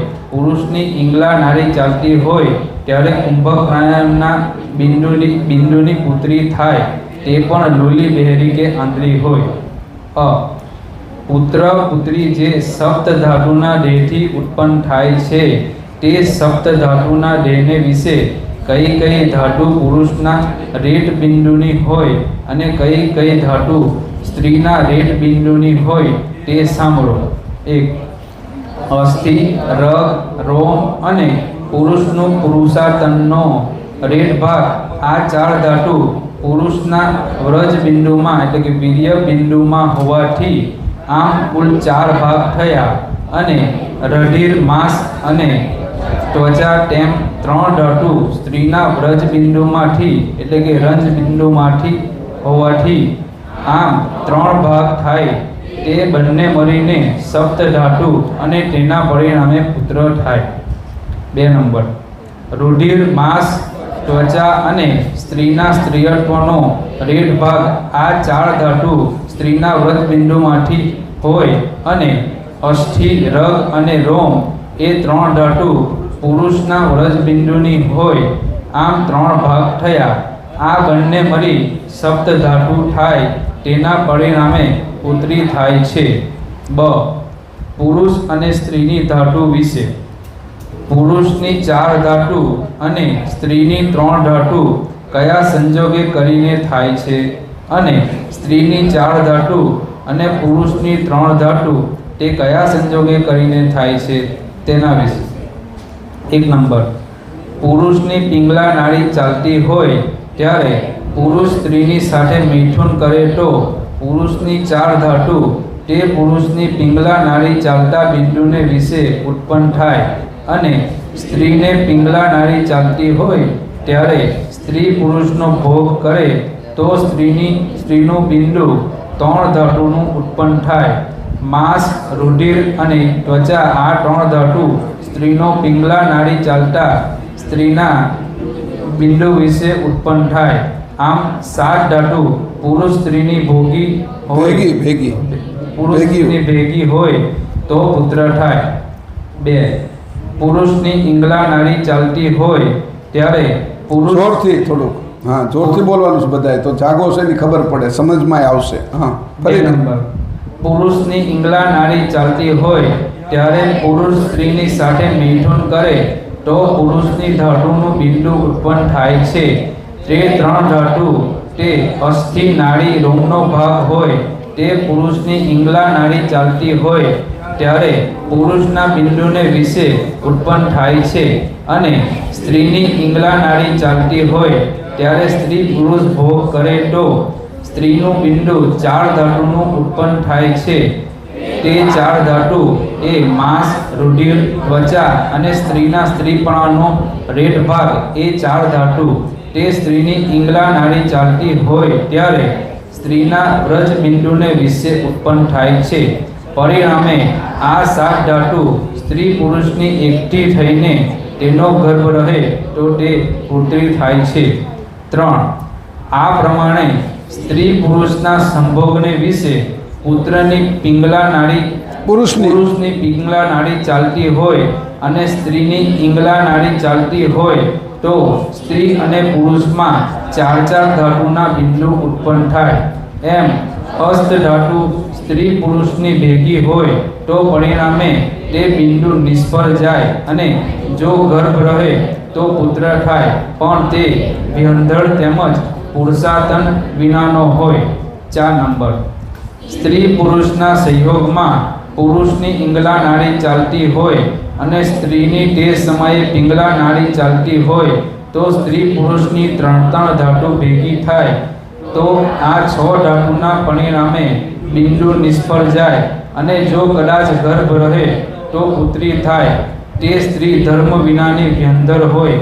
આ પ્રકારે સ્ત્રી પુરુષની ઉલટા સુલટી નાડીના ભેદે પુત્ર પુત્રી થાય છે. બસ હવે અહીં કીધું જોજો, જે વાત અહીંયા કરવામાં આવી છે તમને એમ લાગે કે એટલી બધી વાતો છે તો અઘરું છે, પણ પહેલી વખત આપણે ગાડી શીખ્યા હોય ને તો પહેલી વખત આપણે ગાડી અઘરી લાગે. આનો તમે અભ્યાસ કરવા મળશો ને તો હાવ હેલું થઈ જશે. સાયકલ તમે શીખ્યા હો તો તમને ખબર પડે કેટલી અઘરી લાગે શરૂઆતમાં. પછી હવે સાયકલ આવડી ગયા પછી છૂટા હાથે હાંકતા હોય, પછી પાછા ગમે એટલી ગળદીમાં હાંકતા હોય, 2 જણા પાછળ, 1 જણ પાછળ બેહાડ્યા હોય તોય ચલાવી લેતા હોય, તો પછી કંઈ વાંધો આવતો નથી. અત્યારે આપણે પહેલો વિષય છે, શરૂઆતનો છે એટલે અઘરો લાગે, પણ આનો અભ્યાસ તમે કર્યા કરશો ને તો આસાની થઈ જશે. હાવ શ્વાસ લઈ એવો થઈ જશે, આસાન થઈ જશે. હવે હું આગળના જે થોડીક ચોપાઈ પાછો વાંચું છું, વિશ્વ બ્રહ્મા જે હતા ત્યાં આવી છે, આનો વિષય અહીંયા અત્યારે અટકાવી રાખું છું. એ વચ્ચે શું વાત થાય છે, આ બધા વિષયો ત્યાંની સાથે જોડાયેલા છે એટલે હું આને સાથે લઈ લઉં છું. હા, ચોપાઈ 13મી કરુણેશ બોલે છે, કૃપાનિધિને કહે છે, જો સબકે ફળ કી મહી બીજગ રહત ગર્ભ બીચ જેહી बीजग तो वृक्ष के गुण घण से तरुमद गर्भ उपले ही जो सबके फल की मही बीजग रहत गर्भ बीच जेही बीजग तो वृक्ष के गुण घण से तरुमद गर्भ उपले ही તરુમદ ગર્ભ ઉપલેહી. હવે એક ઉદાહરણ આપે છે અહીંયા કે જેમ સ્થાવર જાતિ છે એટલે વૃક્ષો, એમાં જાતિના ફળને અંદરનું બીજક જે ગર્ભને આજુબાજુ રાખીને રહેલું છે, જે અંદર બીજ હોય કોઈનું, ધારો કે જમરૂક છે અથવા તરબૂચ છે તો આજુબાજુ ગર્ભ હોય અને બીજ વચ્ચે હોય. તો જમરૂખ હોય તો એની અંદર તે બીજ વચ્ચે હોય ને આજુબાજુ ગર્ભ હોય. સીતાફળ છે તો સીતાફળની વચ્ચે બીજ હોય અને બાજુ એનો ગર્ભ હોય. તો જો આ ઉદાહરણ આપે છે, સ્થાવર જાતિના ફળની અંદર બીજક જે ગર્ભને આજુબાજુ રાખીને રહ્યું છે તે બીજક વૃક્ષના ગુણગણથી થયેલું છે. એ કેમાંથી બન્યું છે? જે બીજક છે એ વૃક્ષના ગુણગણમાંથી, અને વૃક્ષનો મધ જે બીજકની આજુબાજુ ગર્ભ રહે છે તે બીજના સિવાયનો ઉપલક્ષ છે તેમ જાણવું. હવે કીધું ગુણગણ છે એ બીજમાં છે અને જેમ આજુબાજુનો ગર્ભ છે એ મેદ છે, મેદ, વૃક્ષનો મેદ. હવે સ્ત્રીનો જે મેદ છે એ આજુબાજુ એને ગર્ભ તરીકે છે અને અંકુર છે એમાં ગુણગણ વચ્ચે છે એટલે એ વચ્ચે રહેલું છે. આ ગુણગણને તપાસવું હોય તો એ કેવી રીતે તપાસવાનું? તો આગળનો જે પંચમ સસમવેદ છે એની અંદર એમાં 3 ગુણગણની વાત કરી છે કે કેવી રીતે ગર્ભમાં ગુણગણ કામ કરે છે. પેજ નંબર 74, બરાબર. ચોપાઈ છે એ 20મી કાઢી. જો ક્યાંથી ક્યાં આપી છે આખી, એકમાં નથી આપ્યું. સ્ત્રી પોતે બાળકને ન ઉત્પન્ન કરી શકે, પુરુષે ન ઉત્પન્ન કરી શકે, એટલે જુદી જુદી જગ્યાએ બે વસ્તુ રાખી એટલે આખું થાય, નકર આખું થાય નહીં. અહીંથી અહીંયા ને અહીંથી અહીંયા પરમગુરુ લઈ જાય એટલે આપણને ખબર પડે સંતાડી રાખેલી વસ્તુ કેટલી ગુપ્ત હોય છે એની ખબર પડે. 74માં જવાનું છે અને ચોપાઈ છે એને વાંચીએ છીએ આપણે. 20મી ચોપાઈ. આને હું અત્યારે અહીં મૂકું છું અને સાથે જ રાખીશ એટલે પછી જોઈ લઈશું. પ્રકૃતિ પ્રેરક બીજ વિલસ ભયાના, ખટ ગુણ ગણ માહી કિએ હુપિયાના. જેહી ખટ ગુણ ગણ મિલિય પાવની, પ્રસિદ્ધ પ્રભાવ ઠાવ કહું સહુની. હજી એનો રાગ બે હાથ લઉં છું, પછી તમે બોલજો. હું પહેલાં કરી લઉં પછી તમે બોલો એટલે ખબર પડશે. પ્રકૃતિ પ્રેરક બીજ વિલસ ભયાના, ખટ ગુણ ગણ માહી કિએ હુપિયાના. જેહી ખટ ગુણ ગણ મિલિય પાવની, પ્રસિદ્ધ પ્રભાવ ઠાવ કહું સહુની. અહીંયા શું કહે છે? પ્રકૃતિ પ્રેરક બીજ વિલસ ભયાના, પ્રકૃતિની પ્રેરણાથી ખટગુણ ગણમાહી કિએ હુપિયાના, જે પુરુષનું જે તત્વ હતું અંકુર, જે અંકુરની અંદર ખટગુણમાંથી ગતિ કરી અને આવ્યા, એહી ખટગુણ ગણ મિલી અપાવની. એટલે આ જે ખટગુણ છે, 3 ગુણ અને 3 ગણ એટલે 6, એ મિલી અપ એટલે પાણીમાં, પાણી એટલે વીર્યમાં, અવની એટલે યોનિમાં આવ્યા. આ જો સમજવાનું છે અહીંયા વાત આખી. જેહી ખટ ગુણ ગણ મિલી અપ અવની, પ્રસિદ્ધ પ્રભાવ થાવ કહું સહુની. જે રીતે એ પુરુષમાંથી અંકુરની અંદર ગુણ ગણ મળીને જે એટલે વીર્યમાં એટલે જળમાં આવ્યા, એ યોનિમાં ગયા અને એની અંદરથી જે બંધારણ થયું છે એ આખું આ જગત બન્યું છે. કે પ્રસિદ્ધ પ્રભાવ ઠાવ કહું સૌની. આ બધાનો જે પ્રભાવ છે એને મૂળ વસ્તુ તમને કહું છું, મર્મ કહું છું, જ્યાંથી આ બધું ઉત્પન્ન થયું. હવે કહે છે આમાં કઈ રીતે થયું હોય, કે 3 ગુણ અને ગણ કેવી રીતે કામ કર્યા એ જુઓ. હવે આરવાર ગાજો. પ્રથમ અવન્ય અહંકાર ગણ ઠાઈ, સૌકાશ પોગણ અચત કઠણાઈ. यही त्रिये गण मिली अवन्य स्थाना, त्रिगुण निरस्व सहीर मेलाना. प्रथम अवन्य अहंकार गण ठाई, स्वकाश पोगण अचत कठणाई. यही त्रिये गण मिली अवन्य स्थाना, त्रिगुण निरस्व सहित मेलाना. त्रिगुण निरस्व सहीर मेलाना. પ્રથમ અવન્ય એટલે કીધું આ યોનિની અંદર અહંકાર ગણ કઠણ થઈ જાય છે. લિંગ અને યોનિ એક કઠણતા પ્રાપ્ત કરે છે. સ્વકાશ અને પોગરણ એટલે જે લિંગ અને યોનિની અંદર જે અવકાશ રહેલું છે એ પોગણ એટલે સ્વકાશ ગણ છે કે એનો વિકાસ થઈ જાય છે. અચત કઠણાઈ અને કઠણ છે એ અચત ગણ છે કે એને મક્કમ રાખે છે.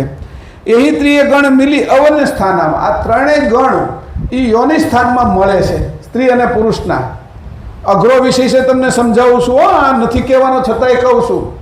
આ વિષય છે એના ઉપર નરવેદ સાગરને ના પાડી દેવામાં આવી હતી કે આ તમારે કોઈને કહેવો નહીં. એને હું તોડી નાખું છું અત્યારે, તમારી સામે વ્યક્ત કરું છું. આ ધ્યાન રાખજો કે નરવેદ સાગરને સોગંદ દીધા હતા, 1 કરોડ સોગંદ આપ્યા હતા કે આ વાત તમે કોઈને કરતા નહીં, તમને મારા સોગંદ છે. કે જે રીતે ધર્મદાસને કબીરે સોગંદ આપ્યા હતા એ તો આની નીચેની વાતના સોગંદ આપ્યા હતા, નહીં અક્ષર સાર શબ્દ ને રહેત ઘર. આના હું તમને સોગંદ આપું છું કે એ વાત હું તમારી સામે રજૂ કરું છું અત્યારે. આ ગમે એટલી વાર વાંચો તો પણ ખબર પડે એવું નથી. આ બધી જગ્યાએથી જુદું જુદું ભેગું કરીને તમને કહું છું, અભ્યાસ કરીને કહું છું, કરીને કહું છું, એમને કહેતો નથી. આ વાત ધ્યાન રાખજો. અહીંયા એક શબ્દ વ્યવસ્થિત લખ્યો છે એની ગુણગણ કેવી રીતે, જ્યાંથી આપણે ગુણગણમાંથી અહીંયા આવ્યા છીએ. ત્રિગુણ નિરસ્વ સહિત મેરાણા. હે હંસ, પ્રથમ અહંકાર ગણથી પૃથ્વી થઈ. હવે અહીંયા છે એ જે વાત કરવામાં આવી છે એ સુખાનંદજીએ છે એ પડદો રાખીને વાત કરી છે. જે ચોપાઈની અંદર વાત કરી છે એ બધાને નહીં કહેવાની હોય એટલા માટે એની પડદો રાખ્યો છે. પણ અહીંયા ચોપાઈનો અર્થ આવો છે, એ અહીંથી વિશ્વ બ્રહ્મમાંથી અહીંયા આવ્યો છે. એટલે હું કહું છું, પ્રથમ અવન્ય અહંકાર ગણ થાય, યોનિની અંદર કઠણતા પ્રાપ્ત કરી છે. યોનિ અને લિંગે સ્વકાશ પોગરણ અને પોગરણ જે વિકાસ થયો છે એની અંદર જે વોલ છે એની એ વધી ગયા છે અને અચત કઠણાઈ એમાં કઠણતા જે પ્રાપ્ત કરી એહી ત્રિય મિલી અવન્ય સ્થાનના ત્રણેય યોનિ સ્થાનની અંદર મળી ગયા. ત્રિગુણ નિરસ્વ સહિત મહેલાના આ ત્રિગુણ હતા એની અંદર કોઈ પ્રકારનો રસ નહોતો, એ રસની હારે મળે છે અને રસરૂપ થઈ જાય છે. આ રસો વેસ આખી જગત રસમાંથી ઉત્પન્ન થયું છે. એ રસની તૈયારી થઈ છે આખી. એ કેવી રીતે થઈ છે એની વાત હજી આગળ આવે છે. હવે કહે છે 3 ગણ તો થઈ ગયા, હવે 3 ગુણ કેવી રીતે મળ્યા એની વાત કરે છે 22મી ચોપાઈમાં.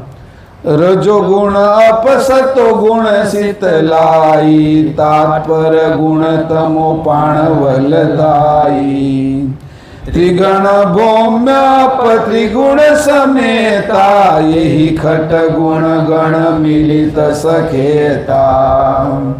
રજો ગુણ અપસતો ગુણ શીતલાઈ, તાત્વર ગુણ તમો પાણવલદાઈ, ત્રિગણ ભૌમ્ય ત્રિગુણ સમેતા, યહી ખટ ગુણ ગણ મિલિત સખેતા, યહી ખટ ગુણ ગણ મિલિત સખેતા.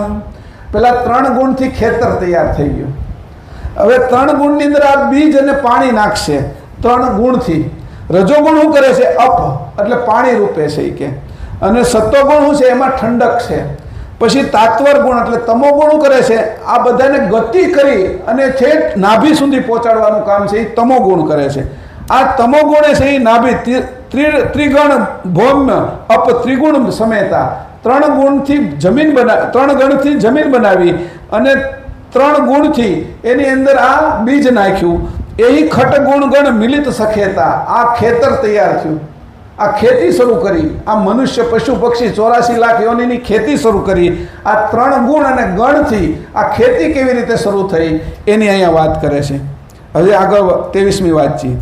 यही विधि गुण पवन्य रेला में, चैतन बीज बोरु वाही खेत जामे, जामत बीज त्रिय गुण बीजे, सहित सत्व नव तत्व तनु ईजे.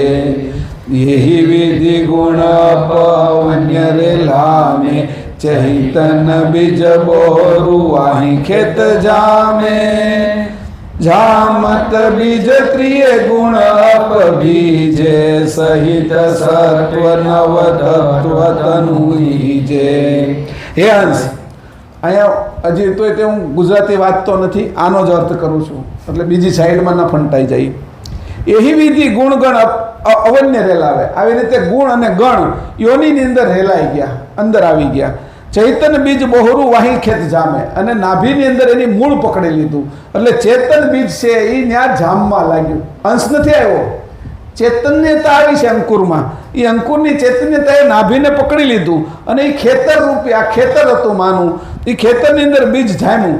જામત બીજ ત્રિય ગુણ અપ બીજે, આ જેવું જામી ગયું એવા 3 ગુણો ત્યાં ભીજાવા મળ્યા, એની સાથે એકતા કરવા મળ્યા. અને જે માસિક દર મહિને આવે એ માસિકે થઈ અને આ તૈયારી શરૂ થઈ.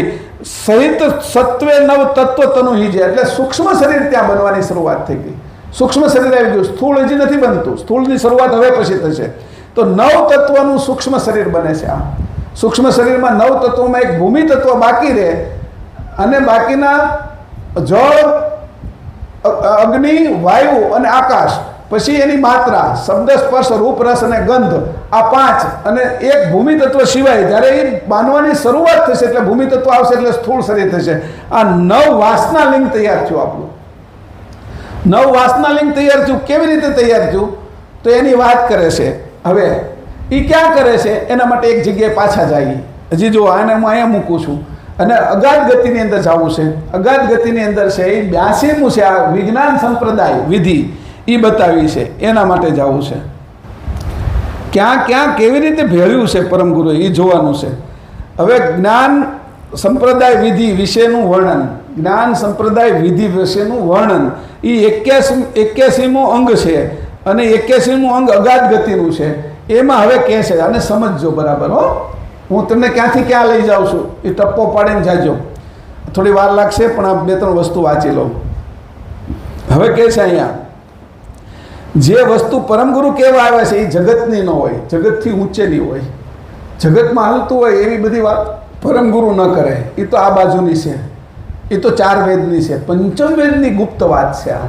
એમાં કહે છે હવે જે પેલું ત્યાં અંદર ગયું ત્યારે શું થાય છે કે જે અંકુર પહોંચી ગયું, શ્વાસના લિંગ બંધાઈ ગયું, પછી શું ઘટના ઘટે છે અહીંયા કહે છે, માસ માસ એક મેલા થાવે, સબ હરિજન દર્શન કો આવે, કરી સભા તબ જ્ઞાન કચેરી, સન્મુખ ચિત્ત ધરીએ નર નારી. હવે કહે છે મહિને મહિને એક મેળો થાય છે. મેળો કેનો? માસિક જે મહિને મહિને આવે ને એ ભેગા થાય, સમજાણું? એટલે એક મેળો થાય છે. અહીંયા એવું કહે છે સારસાની અંદર, આ સારસા છે, બધાનો સાર જે ગર્ભમાં છે, બધા ઉત્પન્ન થયા છે એનો સાર છે કે એનું નામ સારસા છે. સારસામાં પરમગુરુ હતા ત્યારે મેળો ભરાતો હતો કે, અને બધાએ ભેગા થતા હતા, નર નારી બેના તત્વો ભેગા થતા હતા. એ મહિને મહિને મેળો ભરાતો, એટલે માસિક આવવું, દર મહિને મેળો ભરાવે. એમાંથી શું થાય? હવે વાત કરે છે, માસ માસ એક મેલા થાવે, સબ હરિજન દર્શન કો આવે, કરી સભા તબ જ્ઞાન કચેરી, સન્મુખ ચિત્ત રખિયો નર નારી. મારા સન્મુખ ચિત્ત રાખજો કે આ વાતમાં ચિત્તને તમે ચકવે નહીં થવા દેતા. એને છે એમ કીધું ને, એકદમ ચિત્ત છે એ આશ્ચર્યચકિત ન થઈ જાય અને ધીરજ રાખજો કે દર મહિને એક મેળો ભરાય છે કે એ મેળાની અંદર માતા તરફથી બધા જ અંગોનો અર્ક આવે છે કે કાનમાંથી દિગ અને પાળ એ દેવતાઓ આવે છે, આ હરિજનો છે. નાકમાંથી અશ્વિની કુમારના અંગો આવે છે, એ દેવતાઓ છે કે પછી મુખમાંથી વરુણ, જીભમાંથી વરુણ, મુખમાંથી અગ્નિ, કંઠમાંથી રુદ્રાણી, હૃદયની અંદરથી શંકર પાર્વતી, નાભીમાંથી વિષ્ણુ લક્ષ્મી, લિંગ સ્થાનેથી બ્રહ્મા બ્રહ્માણી અને ગુદાસ્થાનેથી ગણપતિ, રિદ્ધિ સિદ્ધિ ને યમ, હાથમાંથી ઇન્દ્ર. આ બધાનો અર્ક મહિને મહિને ભેગો થાય છે. આ બધા હરિજન દર્શન કરવા આવે છે, એ બધા ત્યાં ભેગા થાય છે માસમાં. દર્શન કોના કરે છે? વચ્ચે જે બેઠો છે એ કોનો અંશ છે? શુક્રાણુ, જે પુરુષનો અંશ છે એના દર્શને આવે છે પહેલા બધા, પછી ત્યાં રોકાઈ જાય છે આ બધા, પછી જતા નથી, જામી જાય છે, સમજાણું? અને એના શરીરની બનવાની શરૂઆત થાય છે. એ કહેવત કરતાનો અંશ એટલે પરમગુરુ અહીંયા આવ્યા, એ મૂળ પરમ વિશેષ અંશ તરીકે આવ્યા. અને આપણે જે પુરુષનો અંશ છે, જે અંકુર પક્યું છે, અંશનો અંશ, એ પછી અંદર ગયો છે. અંશનો અંશ પોતે નહીં, અંશનો અંશ અંદર ગયો, એના દર્શન કરવા આ બધા આવે છે કે માસ પછી કે કરી સભા તબ જ્ઞાન કચેરી, પછી એની જ્ઞાન કચેરી કરી. કચેરી એટલે જ્ઞાન કચેરી એટલે હું કલેક્ટર કચેરી, કમિશનર કચેરી, પુરવઠા કચેરી, એવી કચેરી હોય સુરતની અંદર, બધાની કચેરી. એવી રીતે ગાંધીનગરમાં હોય, એમ દિલ્હીમાં હોય કચેરી. અહીંયા જ્ઞાન કચેરી કરી. પેલી કચેરી ભરે તો જે કચેરી છે એમાં કાન બનાવવાનો છે, તો કાનની કચેરી થાય.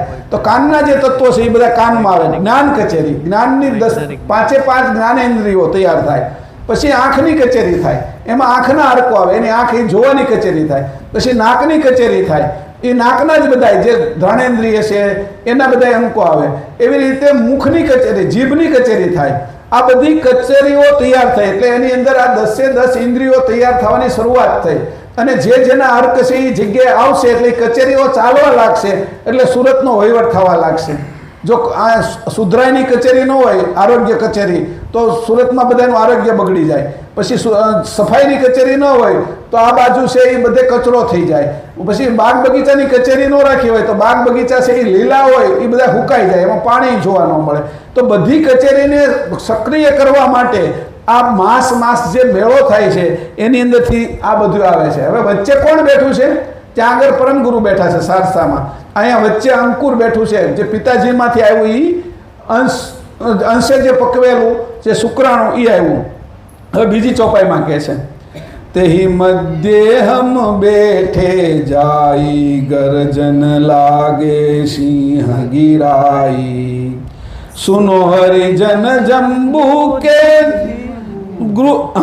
सुनो हरिजन जम्बू दीपन के दृढ़ भक्ति साचेतन मन के तेहि मध्य हम बैठे जाई गर्जन लागे सिंह गिराई सुनो हरिजन जम्बू दीपन के दृढ़ भक्ति साचेतन मन के दृढ़ भक्ति साचेतन मन के હું એના મધ્યમાં બેઠેલો છું કે અને સિંહનો નાદ કરું છું મારા નાદથી નાદ ગોત્ર તૈયાર થયું છે અને ઓમકાર નાદ શરૂ થાય છે કે નાભીમાંથી એ જે ઓમકાર નાદ છે એની અંદર 3 ગુણ અને આદ્ય શક્તિને નિરંજન એ આવી જાય છે કે તે મધ્યમ બેઠે જાય ગર્જન લાગે સિંહ ગિરે સુનો હરિજન જંબુદીપન કે જંબુદીપના આપણે બધા હરિજનો છીએ તમે સાંભળો જંબુદીપ એટલે ખારો સમુદ્ર જ્યાં પેશાબ આપણે કરતા હોય ખારો હોય અને એ દીપ છે કે એ સમુદ્રમાં તમે આવ્યા છો કે આ યોની માર્ગે કે લિંગ માર્ગે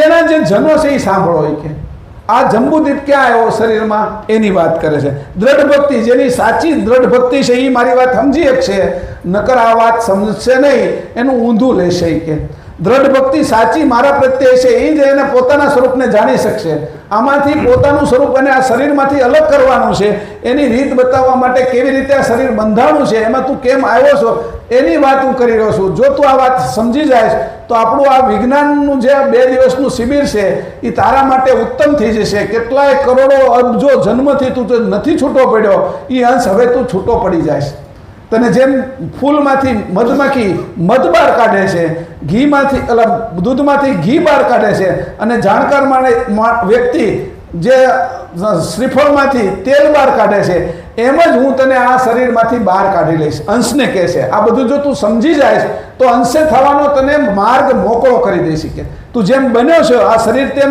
લીધું છે એમ તને અંશે થવાનો માર્ગ પણ આપી દઈશ આ બધી કચેરીમાંથી તને દૂર કરી અને તારી પોતાના સ્વરૂપે કરી દઈશ એની વાત અહીંયા કરે છે આ વિષય એટલો ગહન છે 3-4 જગ્યાએથી આપણે કાઢવો પડે એવો હતો સમય તે 15 મિનિટ તોય વધારે થઈ ગયો છે એટલે પછી કોઈક સમયે આ બધી વાતો હું તમને કરીશ પછી મારા જો ક્લાસો આવતા હશે આમાં યુટ્યુબમાં એને જોયા કરજો એટલે તમને ખબર પડશે કે ક્યાંથી ક્યાં વાંચવાનું છે આને વિષય લખી લીજો તમે કે અગાધ ગતિ અગાધ બોધ ગ્રંથ વિજ્ઞાન સંપ્રદાય વિશેનું વર્ણન અને અંગ 81મું આ પણ સાથે વાંચવાનું ઓલે ગર્ભગોષ્ઠીની સાથે અને પેલું પંચમ વેદી પણ વાંચવાનું સાથે આ બધાને સાથે લેતા જજો કંડ 4 હા પેલો જે છે એ કંદ 4 છે 20મી ચોપાઈ 30મી ચોપાઈ 20મી બોલી લો પેલા માઇક ઉપર જ તે. હા 3 જગ્યાએ આ બધું ભેગું કરજો ત્યારે આખું બની જશે પંચમ સંવેદ હા કંદ 4 કંદ 4 એ વાંચવાનો છે બરાબર પાના નંબર 74 20 નંબરની ચોપાઈ એને વાંચવાનું પછી અગાધ ગતિનું મેં કીધું વિજ્ઞાન સંપ્રદાય વિધિ વિશેનું વર્ણન 81નું અંગ વાંચવાનું એનો નંબર છે 432 પાના નંબર અગાધ ગતિમાં અને વિશ્વબ્રહ્મ છે એ વાંચવાનું છે 17મું અંગ અને એનો પાના નંબર કહી દઉં 17મું 16મું તો અંકુરનું છે અને એનું પાના નંબર છે 179 વિશ્વબ્રહ્મમાં બરાબર આ 3 જગ્યાએ તમે વાંચશો ને તો આખું બની જશે ચિત્ર અને પછી અંશે કેવી રીતે બહાર થવું અંશે થવાની રીત એની પદ્ધતિ એની ટેકનિક એ હોતી હું તમને અહીંયા કહી દઈશ પછી અત્યારે નહીં પછી આ બધું તમે પાકું કરી લીધો શ્રીમદ કરુણા